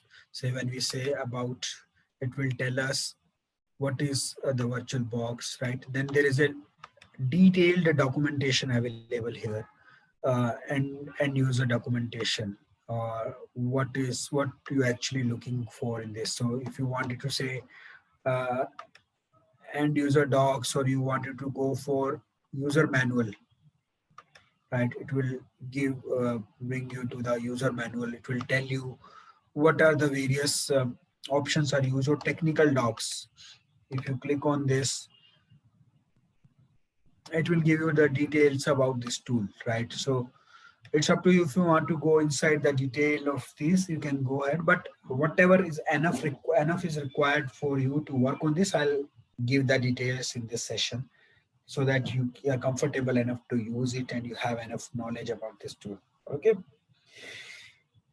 Then I talked about Vagrant is nothing but it's a documentation tool. Oh, sorry, it's a wrapper between your VirtualBox and your machines, guest machine. So here is the documentation available for your Vagrant, right? So, and getting started tutorial is also there. It will tell you what actually a Vagrant is, right? And then there's a quick start guide. It will tell you what are the prerequisites, right? It tell you install Vagrant, install VirtualBox, how to make Vagrant up and running, what are the various commands, Vagrant init, Vagrant up, destroy, right? So these are a few commands like installation steps, and then you have configuring networks if you want to work on that. So detailed documentation is there, but you don't need to go inside the detail. But if you want, you can go ahead to look into the documentation, right? So I hope now you are installing these tools now, and I think VirtualBox should have been installed, and Vagrant should be in under installation process. Could you confirm what is the state of installation for you? It's in VirtualBox is progress. installed. Vagrant is in progress. Yeah. Yeah, Vagrant is in progress. Vagrant will take 4 to 5 minutes. It's a bit heavy Um, package. Puneet, just one question. It asks for restart. Should we go for restart or wait For which it's Vagrant or VirtualBox? for VirtualBox? Yeah. Yeah, it needs restart maybe in the break if you can restart and come back. That Okay. if you want to do it. So in the break time you can do that, but not now, right? So Sure. so that you can get it configured. So it require one time restart, right? So in break you can restart it. That's why I asked you to get it started now, so that by the break time you would be able to restart it or get it start working on that. Okay. Yeah, hi, Puneet. So I Yeah. faced an error while installing it on Mac, the VirtualBox. So the error it's stating is that contact the software manufacturer for assistance. So installation is failed. Okay. Yeah. So, did it give any error code or any issues, and what exactly the error is? There is no error code, but the error stating the installation failed. The installer encountered an error that caused the installation to fail. So there is no Okay. information, yeah, but they are stating contact the software manufacturer for the assistance. So you need to go and maybe Google it for error for Mac and paste this error. You will get some guidelines over there to how to get rid of this error. They will suggest few steps. You need to follow that, right? So you can just follow those later, not now, and get it fixed. Because Okay. Mac, I haven't had the hands-on installation experience. Are you So using M1 chipset? For Apple, are you using M1 chipset? No, I didn't get you. So what are the Actually, chipsets? in Mac, there are two versions. One is Intel version, other one is M1 chipset, which is latest one. It is okay. Apple's Okay. own. There may be some restriction in M1 chipset because all softwares are not compatible with M1 chipset, but later on it will be. Where I can find it actually? I don't know where to check that. How old your Mac is? It's around 2 years. No, then it will be Intel chipset. Yeah, it's Intel. Yeah, it's a processor is Intel Core i7. Then you need to search for that. In Windows, sometimes we get the error that virtualization should be enabled in your BIOS. So for Windows, some of you sometimes get error in BIOS. You have to enable the virtualization concept. By default, it is disabled. So you have to go to the BIOS setup by pressing F8 or so, and there are certain configuration changes to enable the virtualization, and then only you can do that. Mac, I'm not sure, as the error code is also not there. Just type that same error message in the Google and see what are the recommended solutions. You get it, and later you can follow those steps and get it fixed. Still, if you are not able to fix it, then you can go for the cloud version, right? So that, but I am sure like you should be able to get some resolution on the net for this. Okay, I'll Google it and I'll try to Yeah. fix it. Yeah. And during the end of the session today, I'll also go through the brief about AWS configuration so that you can set up your account in AWS and you can start working on it. But hopefully it should be resolved. Hi Puneet, Sarfraz here. Yeah. Actually, I have installed the VirtualBox as well as the Vagrant, but I just need to know how to use the Vagrant. It is actually not coming. I'll come to that installation. How to use it? That's the next part, right? Now we are covering how to install it, right? I'll come to that later once we are done with the installation. Okay. How to use it? We'll be doing that later after the installation. Okay, so this is about the Vagrant, that is a wrapper.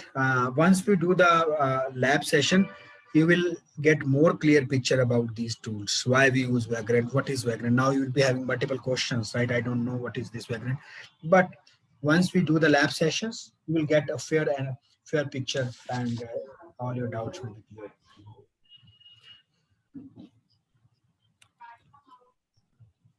So is it still under installation, Vagrant, or it's completed for you, all of you? It's It is completed. installed, but asking for these. Sorry, but it's asking? Restart the system. Yeah, reboot. So I suggest we can take a break for 15 minutes now, and it will be helpful to get your machines configured and rebooted, right, by the meantime. And then we'll be starting with the configuring our guest machines, right? Yeah, thank Okay, So Puneet. we'll be resuming in after 15 minutes, right? And by that time, I hope you get these tools installed and configured and rebooted your machines. So let's resume after 15 minutes. So Puneet, one quick question. Do we need to do any configuration? We just installed. Then we need to just restart. Any configuration we need to do? After configuration, no restart is required. No, sorry, I could not follow you. So we installed. I did not do any configuration. I just installed. Do I need to do Yes, any? but while installing, it has installed certain drivers or some packages which it requires reboot, right? That's why it's asking for reboot because you installed a VirtualBox. So do I need to do any manual configuration? No. Not right now. You just need to restart it once. Okay. Okay, we'll be meeting back after 15 minutes. 11:15. It didn't prompt me for any reboot. Do I need to reboot? Yes, please. Okay. कर दे वैसे कुछ काम तो नहीं light बंद होगी फिर आपका लैपटॉप बंद हो जाएगा बिकॉज ऐसे कैसे काटेंगे या फिर अभी लगवा दूं वो टेप वेप लगा देंगे तो बंद हो जाएगा रेडी रहने दो बंद मत करो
కరెంట్ వాళ్ళు వచ్చిండ్రా?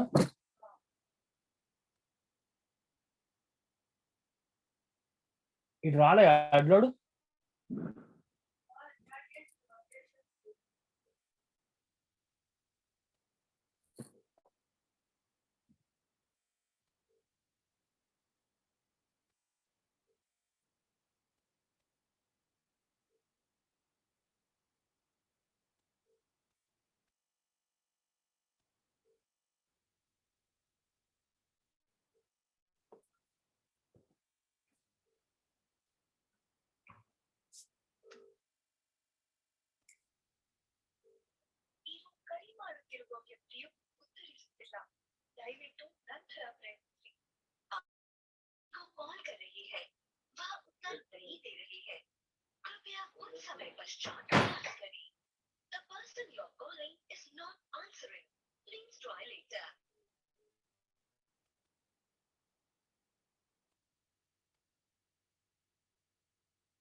లేపుతాను number.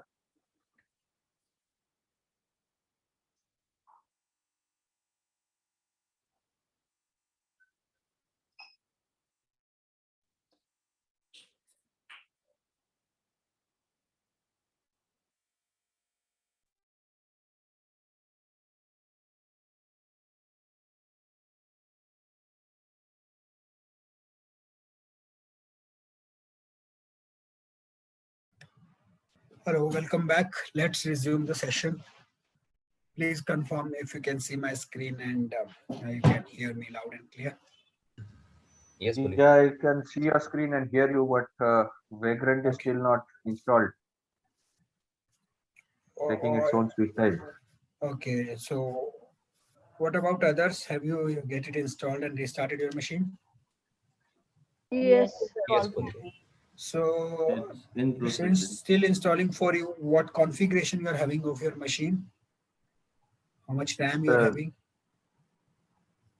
I think it has 16 MB RAM. It has two solid state. It has a solid state drive. 16 MB or 16 GB? Sorry, RAM you're asking. Yeah. This is a laptop I purchased a month back.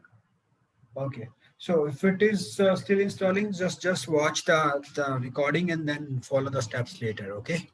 So let it continue and just go Puneet through. will do after getting the recording. Yeah, please. It's an Okay. 8 So GB RAM. Yeah. yeah, 8 GB. 8 GB Okay. RAM. Okay, fine. So those who are still not able to complete it, don't worry. You can go through the recording and get it done later, right? So please pay attention what I'm telling you right now. So guys, I hope everyone who others who have installed Oracle VirtualBox and Vagrant, they are ready with your machines after restart, right? So the next step is I would say that go to your dashboard, or sorry, the desktop, and there is an icon Oracle VirtualBox. There will be an icon like this, Oracle VM VirtualBox. Double click on this and you will get this open. For you all, you will not be having any default image, just like I can see multiple guest machines are booted in for me, right? Are you able to open this Oracle VM VirtualBox Manager? Yes. So this is what we were talking about, VM Manager. That was, we are talking about this layer, right? So let me go back to, so we talked about this. Let me highlight it. We talked about this virtual machine manager, okay, VMM, or hypervisor. This is the hypervisor. This is our hypervisor, VMM, Oracle Virtual Machine Manager, okay? But by default, you don't have any guest machine. You can see I have a couple of guest machine launched. I have machine for Kubernetes, Jenkins, Docker. Then I have different machines for Ansible. For Ansible, we need around minimum 3 machines to do the practical sessions, right? So that's why I prefer local environment, because we can install or launch n number of VMs. But in cloud, if you launch multiple instances, more the number of instances you launch, you will consume your free tier resources quite frequently, and then after that you will be charged, right? So that's why its local environment is always better. You can keep it for n number of days as long as you want, and you can practice it. Puneet, just one question. Yes. Sorry. Yeah. In the cloud infrastructure, the kind of job Vagrant do is automatically enabled when we use AWS cloud or Azure cloud. I couldn't get your question. Could you? Okay, so I think the Vagrant is a tool which is an interface between the guest and the Yeah, local yeah, machine. yes, yes, Yeah, yes. so the same kind of functionality is already available if we can opt for AWS Azure Cloud or AWS Cloud when we have to run some instances. Are such interface is already inbuilt in cloud systems? No, no, no such interface is there, but the kind of images you want cloud-based, those images will be cloud ready. Maybe those images, if you say, if I talk about Vagrant Cloud, Hmm. right? So if I go back to uh, there is at vagrantcloud.com. This is the Vagrant's own website, which is cloud hosted, right? So this cloud is not that cloud provider it's talking about. It's Vagrant's own cloud website, which is hosted on cloud, and you can get the guest machines based upon your hypervisors, right? So which guest machine you want, you will search it here, and you can download it through Vagrant, and then you can use it, right? So we'll be doing it after some time, and then you will get a more clear picture. But there's no such interface through Vagrant. You can work on your cloud. It's not, this cloud is not for the cloud provider, but it's Vagrant's own site name, which is hosted on the cloud. Okay. Okay, yeah. So now this is the interface, and if you click on help about VirtualBox, you will see that some 6.1 or uh, 6.1 dot access particular version will be installed of our regular VirtualBox on your machine, right? So for me it's 6.1.12 when I installed it, right? So this is the version we have installed for regular VirtualBox. Now the next question is how we can launch new guest machines using this. We have the available tools installed. We have installed Vagrant, we have installed VirtualBox, right? So now the next question is how we can use those tools to install our images. So the very first question is why we need Vagrant. If we have this VirtualBox, we can directly install packages. But what is the role of Vagrant? So Vagrant is a wrapper on top of VirtualBox that helps you to provide a script-based solution to get all these things done. Right? You need not to do manually, but it will provide you an automated way to configure your virtual machines or the guest machine. That's why Vagrant is very helpful. How it will be done? Let's do that. So I would say you just go to your any drive. For example, I have chosen D drive where I will install my virtual machine images, right? So please go to any of your drive and create one folder with the name VM so that you will come to know this is a virtual machine folder. Either C drive or D drive, whatever the drive you prefer, go to that drive and create one folder by right click on it, new folder name, give it a name VM. Within VM, create another folder images.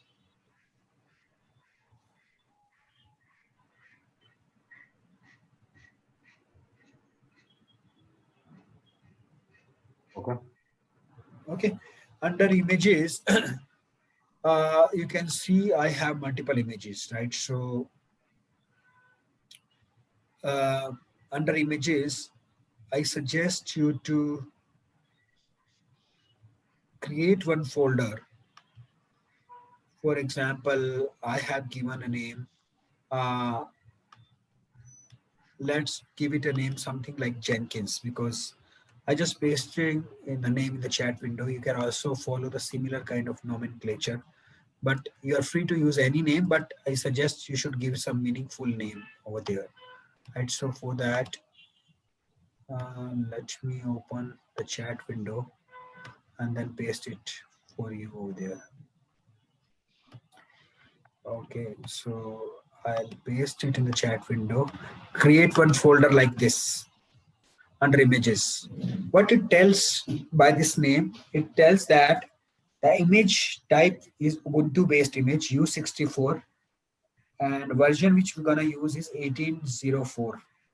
And what we're gonna install on it later for, we are going to use Jenkins and underscore vagrant file, right? So it will clearly tells us this vagrant file will be Ubuntu based of version 18.04 and this is being used to install Jenkins, right? So that is a kind of nomenclature that helps you to identify and differentiate with Puneet, other I do have the images. Puneet, I do have a question. Actually, I do have the Linux system with the CentOS system. So I I will. didn't get your message. Can you Hello. Yeah, Oh, okay, Is it it audible? went to some private chat to the admin okay? team. Now I send it to everyone. Now it is proper. Yeah. Yes. What was the question? Any one of you was saying that you have a Linux machine?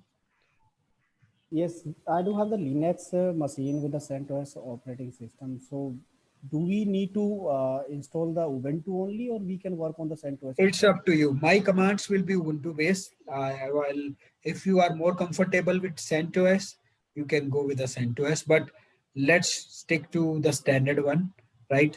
So because all the commands which I will be doing Ubuntu based, and to standardize across everyone, let's stick to the same one so that if you face any issues with the CentOS with the different commands, you will be stuck over there and you need to troubleshoot yourself, right? So let's try to stick it. If you are comfortable enough with CentOS and you know that, if you prefer, you can do that. But my advice is first go with the standard one. Once you are done with this, later you can practice with the CentOS as per your. But Puneet, I do not have the ISO for the Ubuntu. No, what is Because your host machine? Is it Windows CentOS, based? it's a Linux CentOS based. Okay, CentOS based. See, that doesn't matter. When you installed VirtualBox, you have selected Linux operating system there, right? So when here we can install any guest machine. Here we can Yes, install we can Ubuntu install. also. My question is not that. Actually, my question is that I need to have the Ubuntu ISO as well for to install the Ubuntu, but I do not have that one. That you Can I don't install? need it. Please follow the steps. What I'm saying, you will get the answer of your questions, right? So you don't need ISO for Ubuntu. That's why we are using Vagrant, right? So please follow this. Then once you are following the steps, if you face any problem, then we can discuss because we are not going to use ISO here. We are going to use Vagrant to do that. Okay. So don't worry about that ISO. This will be taken care of by Vagrant itself. Okay. Yep. So Puneet, I'm sorry, actually, my machine was not working. I somehow missed 10 minutes of session. So is there a recording which I can cover quickly? Or Yeah. So there, I have not discussed much. You can go through the recording again and see it. What we did, we just launched this Oracle VirtualBox now. okay. And I just asked you to create one folder structure here. Go to your any of the drives. Say in my case, I have used D drive. Create one folder with the name VM. Okay. Within VM, create a folder images. Okay. And within that, I pinged one more name of the folder to be created, something like this. Just refer to the chat window and create one more folder with the name, something like this, U6418 Jenkins Vagrant file. Okay. So this is what I have instructed so far. You should be having this kind of structure as of now. Okay. Got it. So just copy this path, just copy this complete path and go to your command prompt by typing to CMD. Just type CMD. You will get one console window opened. Go to the same drive and change directory to this one. Okay, Yeah. clear? Just doing that now. So since I have this path already, let me, for the time being, I'm giving another name, right? So you don't need to change the name. I'm just doing it because I have this path already. Or let me create a new folder.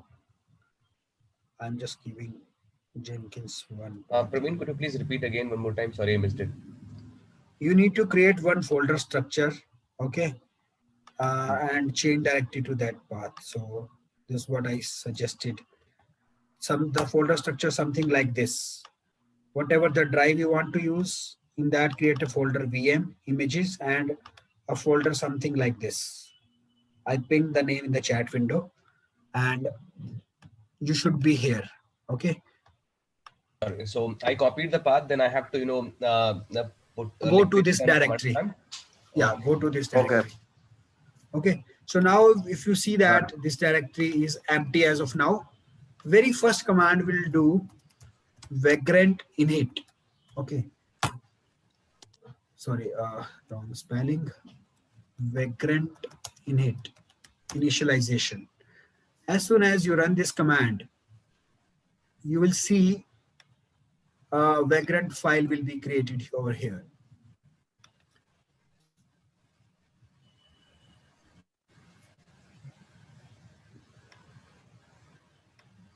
Okay, it's done. You can see that a file is created for me, Vagrant file. So you also run this command. You will get one file created. Done? What is that command? Can you please ping the command name? Okay.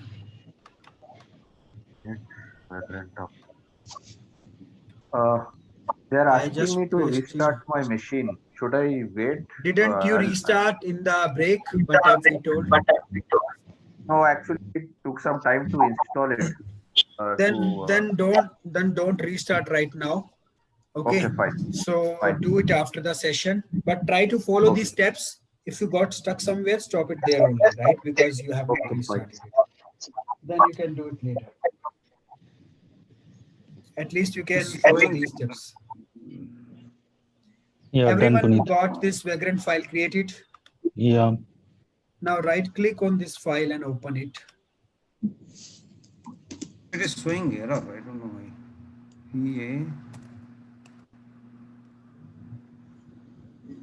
If you have not restarted your machine, then just leave it. Follow the steps later. Okay. So if you look at this, there is only 2 lines you can see, vagrant.configure and then box name. Could you please go on mute? There is echo. Yeah, thank you. Now you can see that config.vm.box name. So it's saying that by default, there is some random name of the box, VirtualBox with the name and then end. Only 3 lines are there. Vagrant.configure and configure.vm.box name, and just rest of the commands are commented out, right? So base is just a random name. There's no such kind of box available. How to get that box? So either you click on this URL which is there, or we already opened this URL also, vagrant.com, right? So Vagrant Cloud, you can directly open it, or if you just copy this URL, or you can just paste it here, one and the same thing. Okay, so you will be getting the same URL. Now this is your Vagrant Cloud, where all your VirtualBox images are available, right? So this Vagrant will give you a list of VirtualBoxes, which VirtualBoxes you are interested in, and what kind of providers or the hypervisors you are using. Are you using VirtualBox? Are you using VMware? Or are you using any other kind of VirtualBox? Which provider we are using? We are using VirtualBox. Just click on VirtualBox it will show you only the images which are relevant to VirtualBox. It will ignore which are relevant for others. So for every image, you will see one category VirtualBox will be available because we are interested in the VirtualBox kind of images, right? Now you can search what kind of VirtualBox you want. If I say I only want Ubuntu type, just search Ubuntu and it will give you a list of Ubuntu images. Ubuntu Trusty 64, Hashiko Precise 64, Xanial 64, right? So these are the various variants of Ubuntu based machines. And it will also tell you how many downloads has been done so far for this image and when it was released last time. The latest updated was for the first one is 1 year ago. So it's very old one because it's based upon the version Ubuntu 14.04. Now we have come to 18.04, 20.04 is the latest version in the market, right? So that's pretty old one, hardly people use 14.04. Let's go a little bit down. The second one, Precise 64 version by Hashiko, almost 7 years ago released, right? So this is much older, 12.04, right? So that is also not in use these days. This is 62-bit machine, Precise 62, that is also 7 years old. Number of downloads are something like this. Let's go to the next one, Bento 16.04, that is 4 days ago. The latest release was, this is 16.04, but now we have more latest one, generic 18.04, right? So a lot of different variants are there. But I am using 18.04. See, I'm interested only though 18.04. So I need to type something like in the search box 18.04. So it will show me only 18.04 kind of variants, right? So it's telling me that generic 18.04 is there, then Bionic 18.04. In my case, I use this one, Bento 18.04. It's 2 months ago, and the kind of downloads 1,72,000. So you can use any one, but let's use the same one across the batch. So everyone should follow the same one. Don't try to use a different one, because if some command doesn't work for you, if you choose the other one, then again you need to troubleshoot it separately, right? So I'm interested into Bento 18.04. Okay, now this one, it has around 1,72,000 downloads. It was released around 2 months ago. Okay, so if I click on this, now look at the box name, and box name is Bento / Ubuntu 18.04. Now there are two ways to get this box download. One is I replace my base value with here, or I need to go back and delete my Vagrant file, because I can only run Vagrant init once. If I try to run it again, it will give me error that Vagrant file already exists.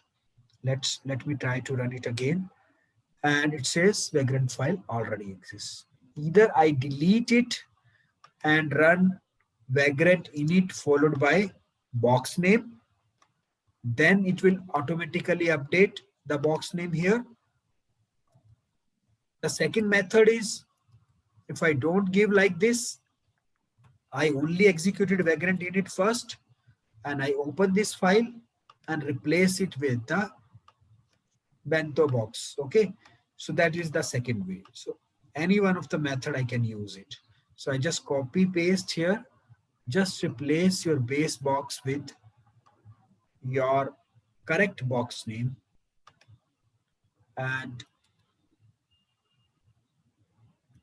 get this file for you. So let me open the chat window.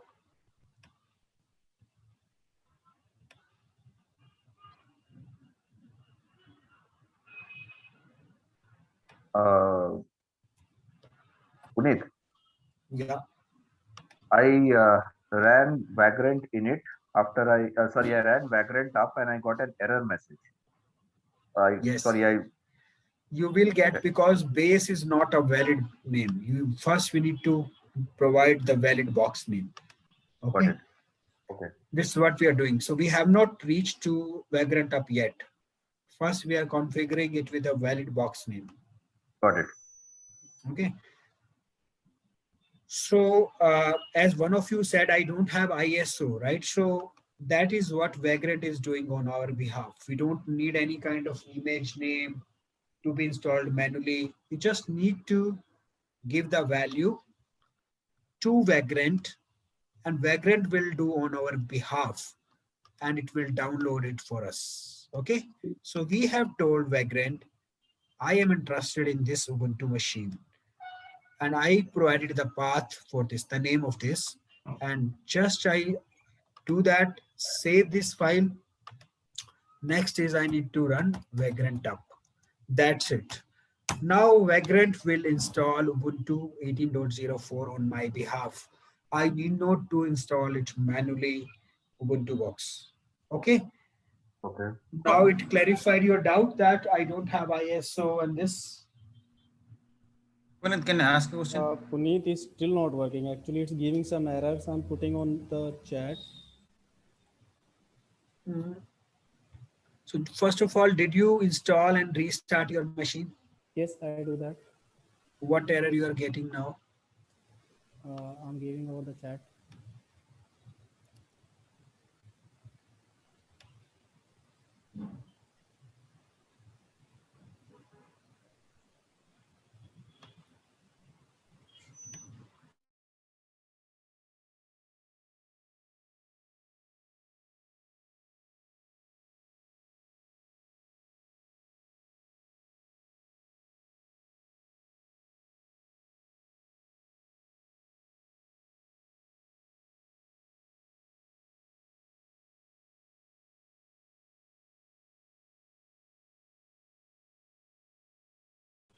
Okay.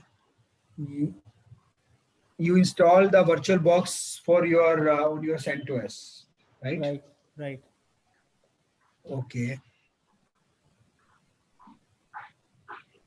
So in CentOS, it's asking for that Vagrant up provider hyphen provider equal to.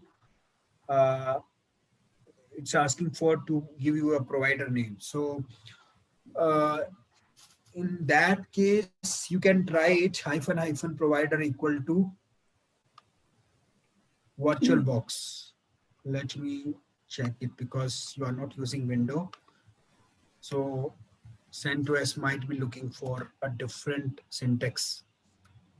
So let me check the correct command for you. The supported version. It is asking something like for the version, supported version.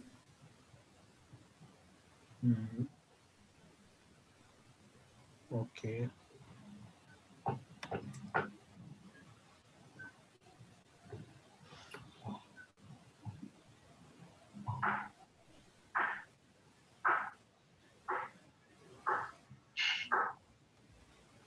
Can you run this Vagrant up hyphen provider equal to VirtualBox? Yes, I run that. So it's asking some supported version. Please install one of the supported version listed below. Use Vagrant. Okay. Okay, then you need to troubleshoot it after this, right? So you can do this and troubleshoot it, because if we do it right now, we won't be able to complete it. Then you need to troubleshoot it for CentOS. Why? What variant? It's based upon your error message. You need to see what option it's asking for. You can Google it. Okay. So you need to provide the. Puneet, can you hear me? Yes. Hello.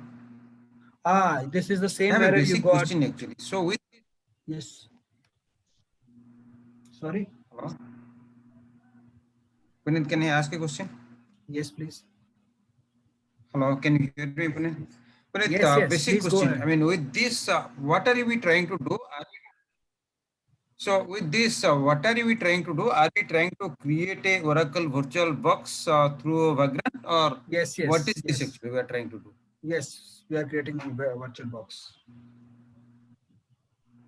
Okay.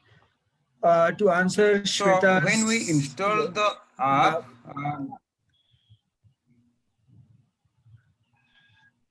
yes, please go ahead. sorry, go ahead. No, what I was asking, whenever we downloaded Oracle VirtualBox, the first, the one we downloaded,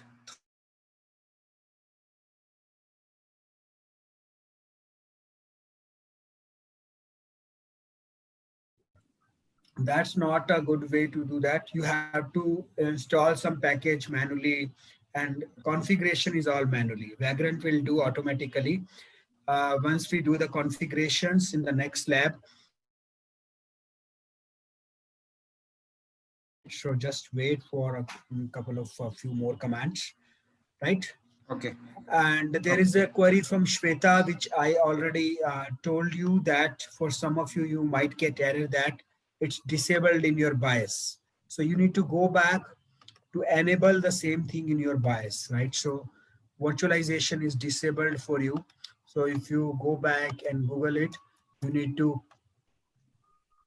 go back to your BIOS and enable it, right? So you can get the, so like this, start your machine, press the F10 key on the to enter to the BIOS, go to the security, and enable the virtualization and restart your machine. Okay, so these kind of things, for some of you, you have to do it, and that's very important for a DevOps engineer to have a good troubleshooting skills, right? If you don't get these kind of errors, you won't be able to know how to solve the problems. So one of the skills required to be a DevOps engineer, how to troubleshoot the issues, right? So the first thing when you get the error, how to troubleshoot it, what can be the required solutions for these problems, right? So I'm just pasting for you. Puneet, actually, I do understand we need to know how to do the troubleshooting, but actually, this is the first time whenever we are doing this, so that is why we are expecting some help from your side. Yeah, this is what I'm saying. I'm telling you the steps, right? If you are using different variants, as if I try to solve with every different like Mac OS and CentOS, we won't be able to proceed. Those who are having different variants like Mac OS and CentOS, these are specific cases which you can troubleshoot after the class. I'm giving you the pointers, right? Where you can go. For example, for BIOS is disabled, you have to go and look at this, go to your BIOS, enable it and do it, right? So go to the recording again, follow the steps, and based upon your error message, troubleshoot it and come back tomorrow. What is the state, right? Then you can proceed it further, right? So if we troubleshoot the issue for everyone, we won't be able to complete this, what we are doing for this lab. Go back, follow the steps, watch the recording, and do the steps as a homework. And then in the next class, we'll discuss it, right? So otherwise, we won't be able to cover all these topics. Okay, so I'm just pasting in the chat window this link, how to fix this error for Shweta. And for CentOS, I told you, you need to check for the provider option and see what is the error message you are getting, right? Check for the error message and see how you fix this Vagrant up for your case. Got it? Okay, let's proceed. We have done this Vagrant up. Everyone has done Vagrant up? Yes. Yes, Puneet. Okay, now go back to your Oracle VM manager. You will get one machine is up and running. You got one machine? Sorry, how do I see that? Sorry, how do I see that? Go back to your Oracle Virtual Manager. This is the desktop. You will get the icon like this on the desktop. Okay. Yeah. Double click on it. You will see one machine is up and running. Okay. Okay. So Got it? yeah, I got it. So Puneet, this sorry, is, yes. Lakshmi here. So when I enter that bento slash ubuntu hyphen Mhm. 18.0, so I'm getting one error saying this bento is not recognized as an internal or external command operable program Which or asset. which Windows machine are you using? Which sorry, host machine are you using? Here, I mean command Windows. prompt Windows 10. Where you have changed this is inside the file you copied pasted, or how you change this bento? This actually you have pinged it, right? So in the chat. Yeah, so you have to replace it with a base box like this without any spaces in between. Okay, okay, because there is no space and all as it is there. So is double quotes is required too? Yes. Okay, okay. Okay. I'll try it. Look at the screen. The command should be similar. Just replace base with this command without removing the double quotes. Otherwise, you might get error. The system can't find the path specified. You might not have given the correct path. Might be there is some mistake, right? Just go back and check, are you providing the correct path, the name of the machine. Okay. Okay, but the path is correct only actually. C drive VM images, then the Can US64. you ping in the chat window this line, copy paste and paste in the chat window what is coming for you? Okay, sure.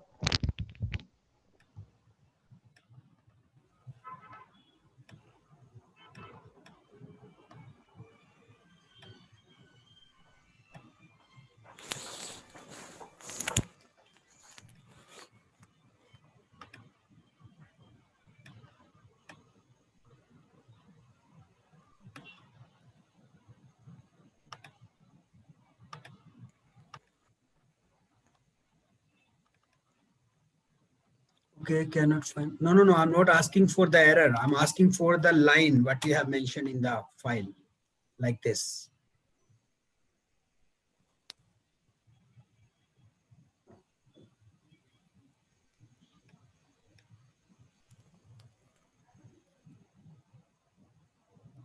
What is the error? What is the command you have given inside the file? Ubuntu is not correct. Why you have given 03? Yeah, version is different. And Ubuntu Ubuntu spellings are wrong. Oh, Did yeah, I think you spelling is wrong. Yeah. Yeah. see? You just need to copy paste it what I'm putting in the chat window, right? Look at this, what I have pasted. Just copy paste it and put it Yeah, there. yeah, sure. Or you I'm can doing. do it later. Yeah, okay. Okay. I am getting some different error. It is SSL certificate problem. SSL signed certificate is the certificate chain. Self-certificate. Which OS you are using? Windows? Windows 10, and everything is same which you have displayed on. Okay. When you got this error after When I am Vagrant up? running this Vagrant up, it is Okay. bringing machine default up with VirtualBox provider, then default box something it is showing. Okay. It is showing that error. URL So HTTPS. did you restart your machine after installation? Yeah. Other things are working in my suppose I have installed Red Hat Linux. It is working fine in my VirtualBox. Okay. Vagrant up. This is when you are getting this error. Yeah. Right.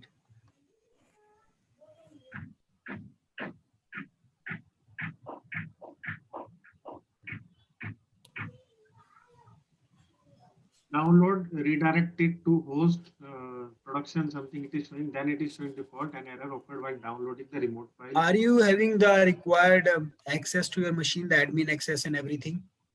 Yeah. Or have you installed any specific SSL certificates or something on your machine? I have installed self-signed SSL certificate for .NET applications. That's what, right? So you have some specific SSL certificates installed on your machine. So you need to check out, either you need to disable it or you need to configure it with respect to those SSL certificates. Okay, so you need to sign it first. That's why you're getting error. It's not properly signed with your SSL certificates, right? So that you need to fix it, or you need to get it signed. So just I'm checking on Google. It's saying there are certain things. It's saying that you need to configure it. Say you need to do some kind of configuration with that. So if you are using some extra features like SSL or something, you need to get it configured properly for that. So that's why if you have any kind of uh, you can say proxy settings or something, or if you are using official machine, those cases you need to take care of it, and you need to get it on a machine where you have full admin rights without any kind of certificate problems, right? So you can troubleshoot it by going through for your specific problem, and then if not able to do that, you can tomorrow we can discuss it on that. Okay. Okay, right. Yeah. Because if we take this one case by case, I think we won't be able to proceed, right? So just try to fix it at your end first and see how far you go. Then tomorrow we can discuss, right? Clear? Sure, we can So, go ahead. yeah. So you got this machine up and running, right? Most of you have used and able to see that. Yes. Yeah. Now look at this. What is the role of the Vagrant? Now we could able to spin up one Ubuntu machine, right? We have not done anything manually. We have not looked for any image. We just provided the path of the image in the Vagrant file and run Vagrant init and Vagrant up. These are the two commands which we have executed, and we can able to run this Ubuntu machine. So if I double click on this machine, so everyone please follow the steps. Just double click on this machine with the running instance, and it will ask you for the login. Enter the login. Vagrant is the username and same password, Vagrant.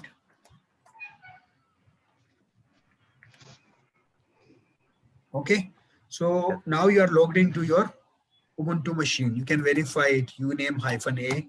It will tell you that it's an Ubuntu based machine. Okay.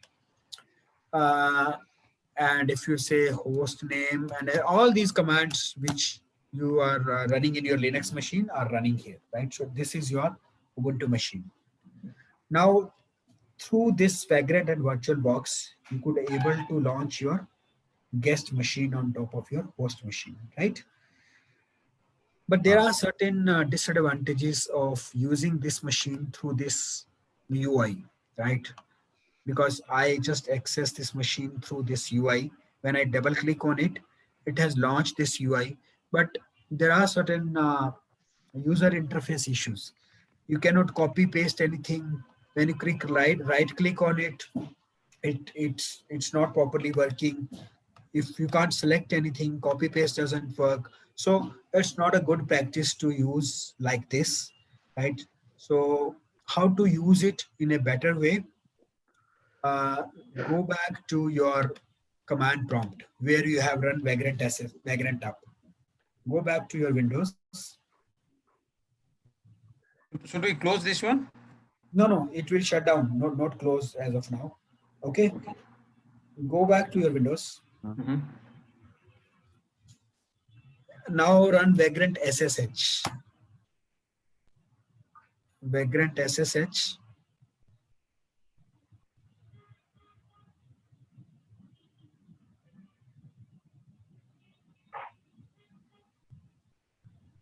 Now you are logged into your machine through your command prompt. Now this is a better way to use it. Say sudo su.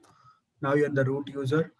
So now everything will be working. You can select anything. You can copy, paste, right click, copy, paste. Everything is working, right? So this is a better way to log into your machine.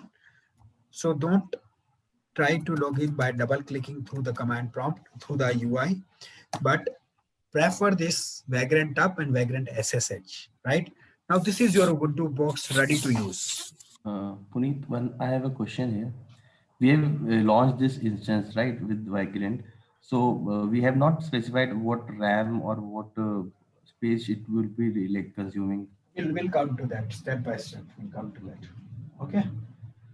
So this is the default image we launched, right? And there are certain problems with the default image. What are the default the problems?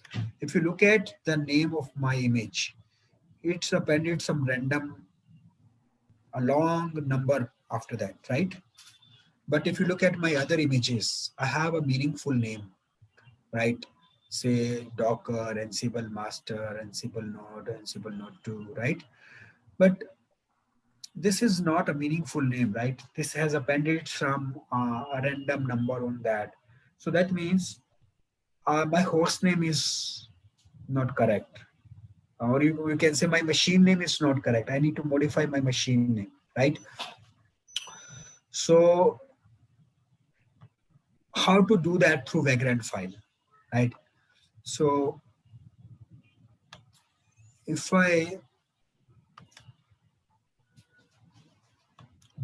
let's, to make any changes, first you need to stop it. So let's close your browser. What you have opened it by double clicking on it, just close that window. Okay. So once you close it, you are. When you say close it, you means power off, right? Yes, power off. Yes. Or you can right click on it, close, power off. So it will power off immediately, right? So now if you say you are powered off, you are no longer a part of that image, right? So it's powered off. You cannot run any command now. So again, if you want to use it, you need to run the command Vagrant Up. Okay.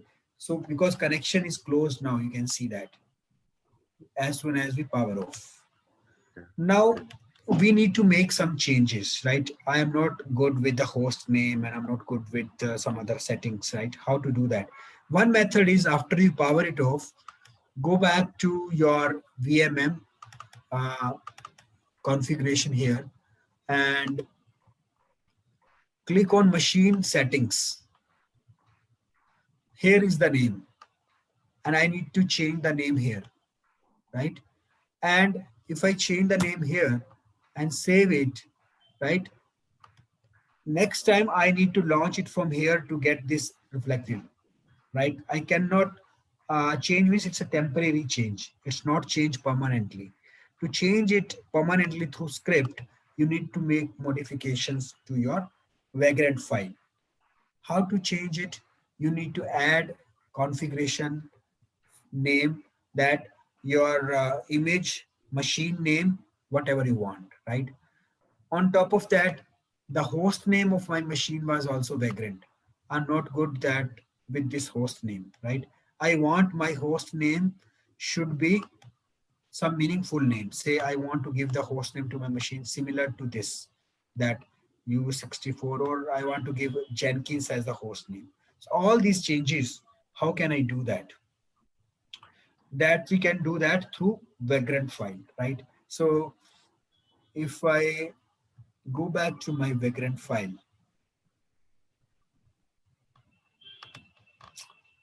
okay, let me open my previous Vagrant file, which I have modified it.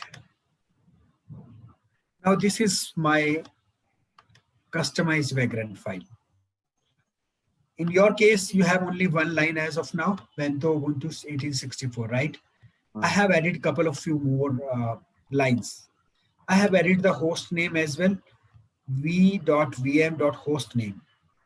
So I want my machine to have this host name. Also, I want to give IP to my machine, right? So that means, what is the IP I want to configure it? I need to add the name network, private network, IP, the meaningful IP name. Also, I am interested to give the meaningful host name. So I'll say that VM provider VirtualBox to customize the host name with the, sorry, the name of the machine with this. Answer to your question, one of you asked, how can I modify the memory, RAM and CPU? Here I can specify that I want to use this much RAM and that many number of CPUs.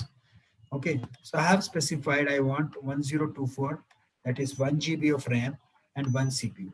So this is the complete virtual file, Vagrant file for me to configure my VM, right? So before I share it with you, I just wanted to come to the networking part.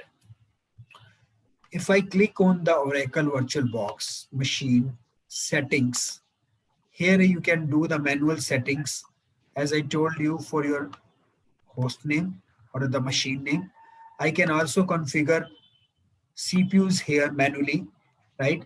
So for example, I want the memory of 2 GB of RAM. I need to do it manually by logging to this and I will save it, right? And after that, will you please go on mute? Okay, so same way for network. By default, we have only one network configured, right? So if I go back to my Jenkins, 1 minute, this is the machine, right? So if you go back to the settings and look at the network types, I have only one adapter, right? Are you familiar with the networking concepts? What is the meaning of NAT adapter and host only adapter? No. Can you Okay, let me brief you. So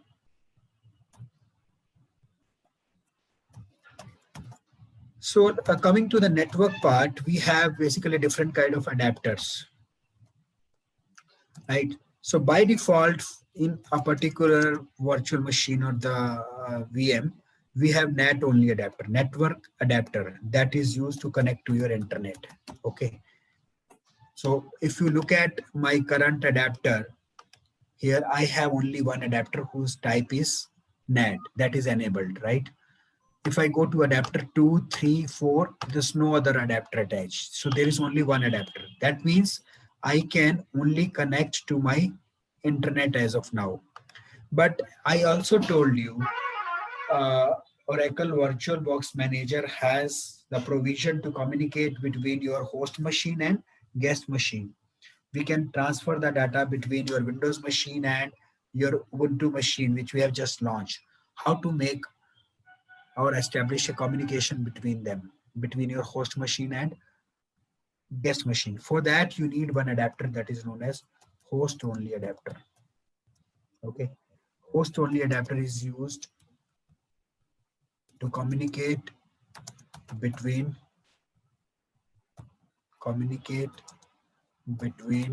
your host machine and guest machine. Okay, so that means we need two adapters, right? But if I launch it again, let me do Vagrant up again, then it will show you that there is only one adapter, that is NAT only, right? Host only adapter is this is by default, but host only adapter is missing, which you can easily find out by going to the what it is.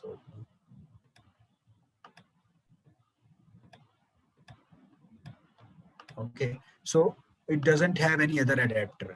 So the other kind of adapters are available: host only, bridge, cloud. So either we go to adapter 2 manually and add it, that is another way. If we are not using Vagrant, we have to do this manually, right?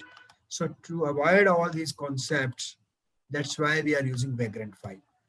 If I don't have Vagrant file, I have to go to my settings. I have to do everything manually. If I want to change the number of CPUs, I need to go it here and go to processors and increase the number of CPUs to 2. If I want to increase the memory, I have to come here and change it and save it, right? Everything I need to do it manually without Vagrant file. But if I have the Vagrant file, I need not to make any settings or any changes here. I just need to provide these 2-3 lines in my Vagrant file and run it Vagrant up. It will do all these configuration changes without doing anything manually. Okay, now you understood why we are using Vagrant, not directly the VirtualBox. Yeah. Okay, so I booted up again just to show you the network settings. I go to Vagrant SSH. Just one question. Yes. Yes, please. Just wanted to know the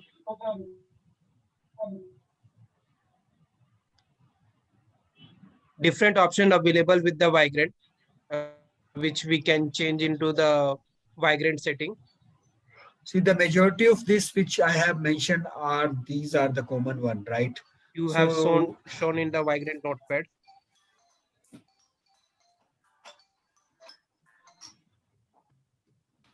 So the majority of this are common one, which I already shown you, right? So that is the common one which you are using it. So, but if you go to the documentation of the Vagrant, you can get some more details on that, the advanced one, right? But whatever we are required, basically we are use the CPU, memory, name, host name, network. These are the common ones. Okay. Puneet, I have a question. This particular file which you opened it, is it the same Vagrant file which created in the first time when we create the box? Yeah, so this is same when you open the default one. Let me show you the default one. Your your voice is breaking. Hello. Yes.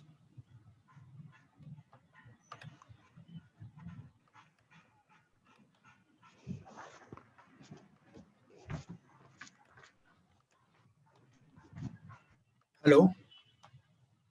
Yeah, we can hear you. Yeah, so this is the default one which I'm talking about, right? What we need to do, we need to replace it with mine one, which I will be sharing you after some time, right? Default one is having only one line, right? We'll be adding some more lines to that, which I'm going to share with you. We'll be adding host name, we'll be adding network, we'll be adding machine name, CPU, memory, all these, right? So we'll replace the default one with this one, okay? And this is the default one. Yeah, so default one is fine. The other one you have created by your own or it is automatically generated? No, I have created my own. I have Okay. created it, okay? So you can get similar kind of things on your Vagrant here. So if you search it here, Vagrant file, right? So it will give you the details in the documentation as well.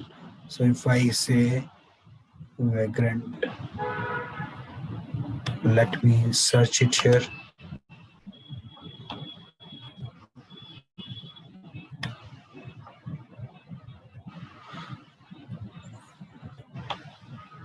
If I go to the home page, go to the documentation first. Here you will get Vagrant file. Right, so here are the few commands if you wanted to go overview of Vagrant file. It will give you the details of Vagrant file, right? Then it will give you the details of other configurations, right? For example, box name, right? And then if you wanted to get some more details of say network type. So for networking IP address, we are using this, right? For providers, we are using this. So you might have seen this, the provider which we have given. All these details you can get on the documentation of this, right? So that's. if I'm making any change in the Vagrant file, then it has to be a power off and then Vagrant up every time. Yes, first, yes, you need to power off Vagrant up again, because otherwise in the running instance, if you change it, it will not be reflected. And how much GB of memory you suggest for an instance if we are working on multiple like we will also be at the end of the By training. default, we'll be keeping only, the 1 GB of RAM is sufficient, 1 CPU is sufficient. Okay. Only in case of Kubernetes, we'll be having 2 CPUs, right? And by default, mostly we'll be having 1 GB of RAM and 1 CPU. Sometimes we can extend it to 2 GB of RAM if we need more packages to run. And for example, for Kubernetes, we prefer 2 CPUs required minimum, and we can increase to 2 GB of So the RAM. maximum, like we have 8 GB in our system, right? Yeah, I guess so more you will put it instances here, it will not be consuming from your Windows, and your Windows will be more slower. Okay, because underneath it's using the resources of your Windows machine. This VM doesn't have its own CPU and memory, right? It's consuming whatever is you are using in the underneath same hardware, right? So that's why the more good configuration you are having of your Windows machine or your host machine, the better performance will be of your VMs. So one more question I have here. Is it like Kubernetes will be there, Ansible will be there? So we will have all the instances running at a time? Is there some Usually we don't run more than 2-3 instances. For example, when we'll be working with Ansible, we need 3 machines to be launched minimum, 1 master, 2 nodes. So 3 machines I think can work together, right? But when we are working on other tools, we don't need more than 1 machines at a time. So Jenkins, Dockers, right? So we can have 1 at a time, but if we want, don't do more, multiple 5, 6, 7, because based on your configuration, your machine got stuck also. Okay. Okay, so can you please display that this Vagrant file?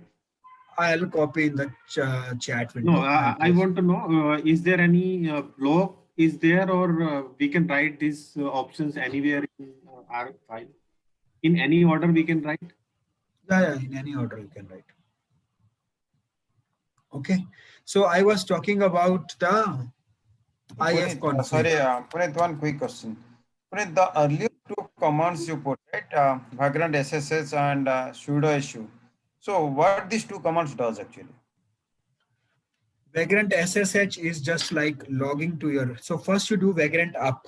Vagrant up means your machine is in the running state here, as you can see. Okay.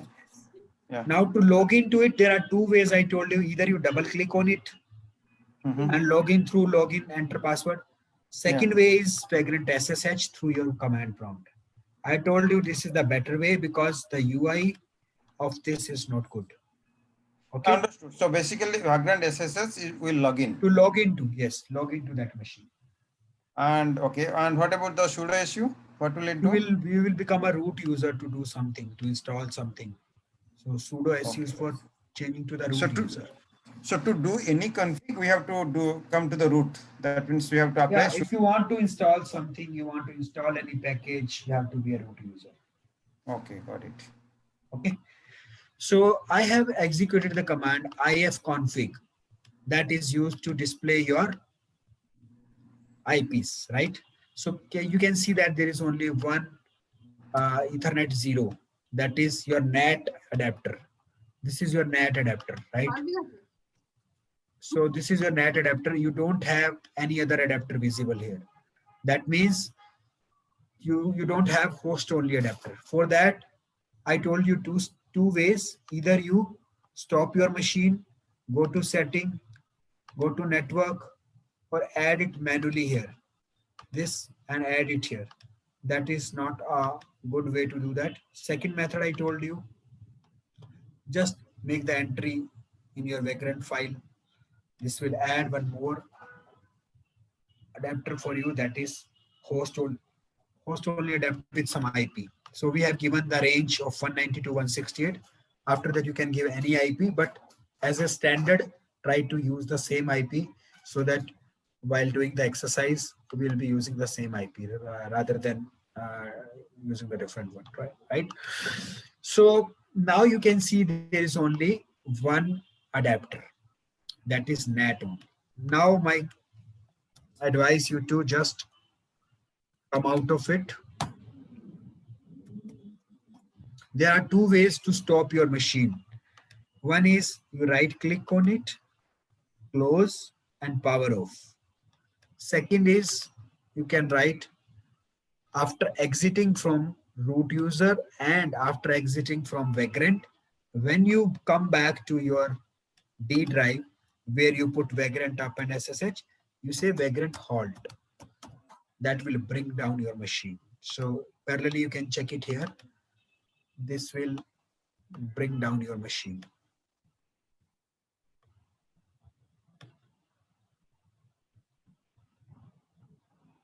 Let it complete. Now it is powered off because I have run the command Vagrant halt. It said attempting graceful shutdown of the VM. And if you go back and check, it's power off. So you can use either way to shut down your machine. Okay. Clear? Now I Yeah. advise you to use this Vagrant file. I'm just pasting in the chat window. Okay, my updated And we can file. paste this code anywhere in that Vagrant file which we have saved. Yeah, you just select all and delete whatever it is there in that file. Just delete that, everything. Okay. Okay. Okay, select all and delete everything and Okay. copy paste this thing. Okay, sir. I am just pasting in the chat window.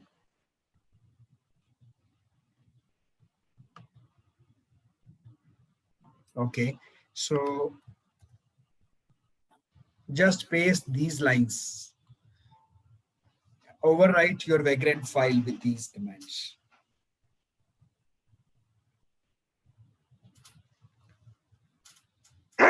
Excuse me.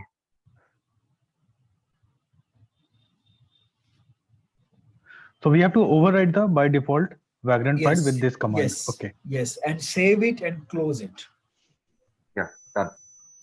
Done. Yeah.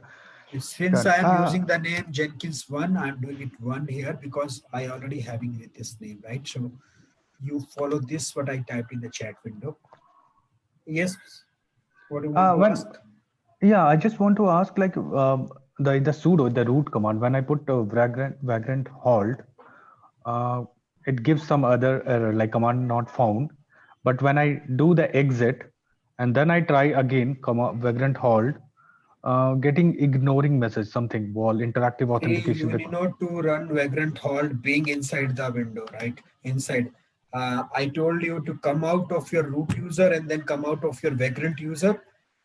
Come back parallel to the command prompt where you have run Vagrant up and all this. There you only run Vagrant halt, not inside of your Vagrant. So from root, I have to exit it first, right? Exit, that it will. Then you will come to Vagrant. Again exit, then you will come to this command prompt. 2 times exit. Okay. So Puneet, we need to completely replace the file Yes. with the. So it will replace that config.vm.box, right? It will not replace that. But in my VM also I mentioned the same line, right? Why it will be using this also in my machine. It's there. Oh, okay. Look Okay. at this. Okay. I have added few extra lines on top of that. Yeah, Puneet, it's saying VM not created, moving on. When I come out and put vagrant halt, VM not created, moving on. You What are is the getting current state here in your okay. just It check is what is the current running. state. It is running. Yeah, it is not closed. Stopped. It is not stopped, I think. Power Okay, off. so what is your current location? Are you at the same location where you are running Vagrant up? No, yes, I'm on the same location. Then Vagrant halt should work. Otherwise, or you are doing some mistake, or you're running it from some other path. The session is running itself. This VM is running, so I need to close off and then I put vagrant halt. See what I told. Make sure you are parallel to the same location where your Vagrant file is. Come out of your Vagrant. Make sure you are in your D drive or C drive, wherever where your Vagrant file is. If your Vagrant file is there, at that location run Vagrant halt.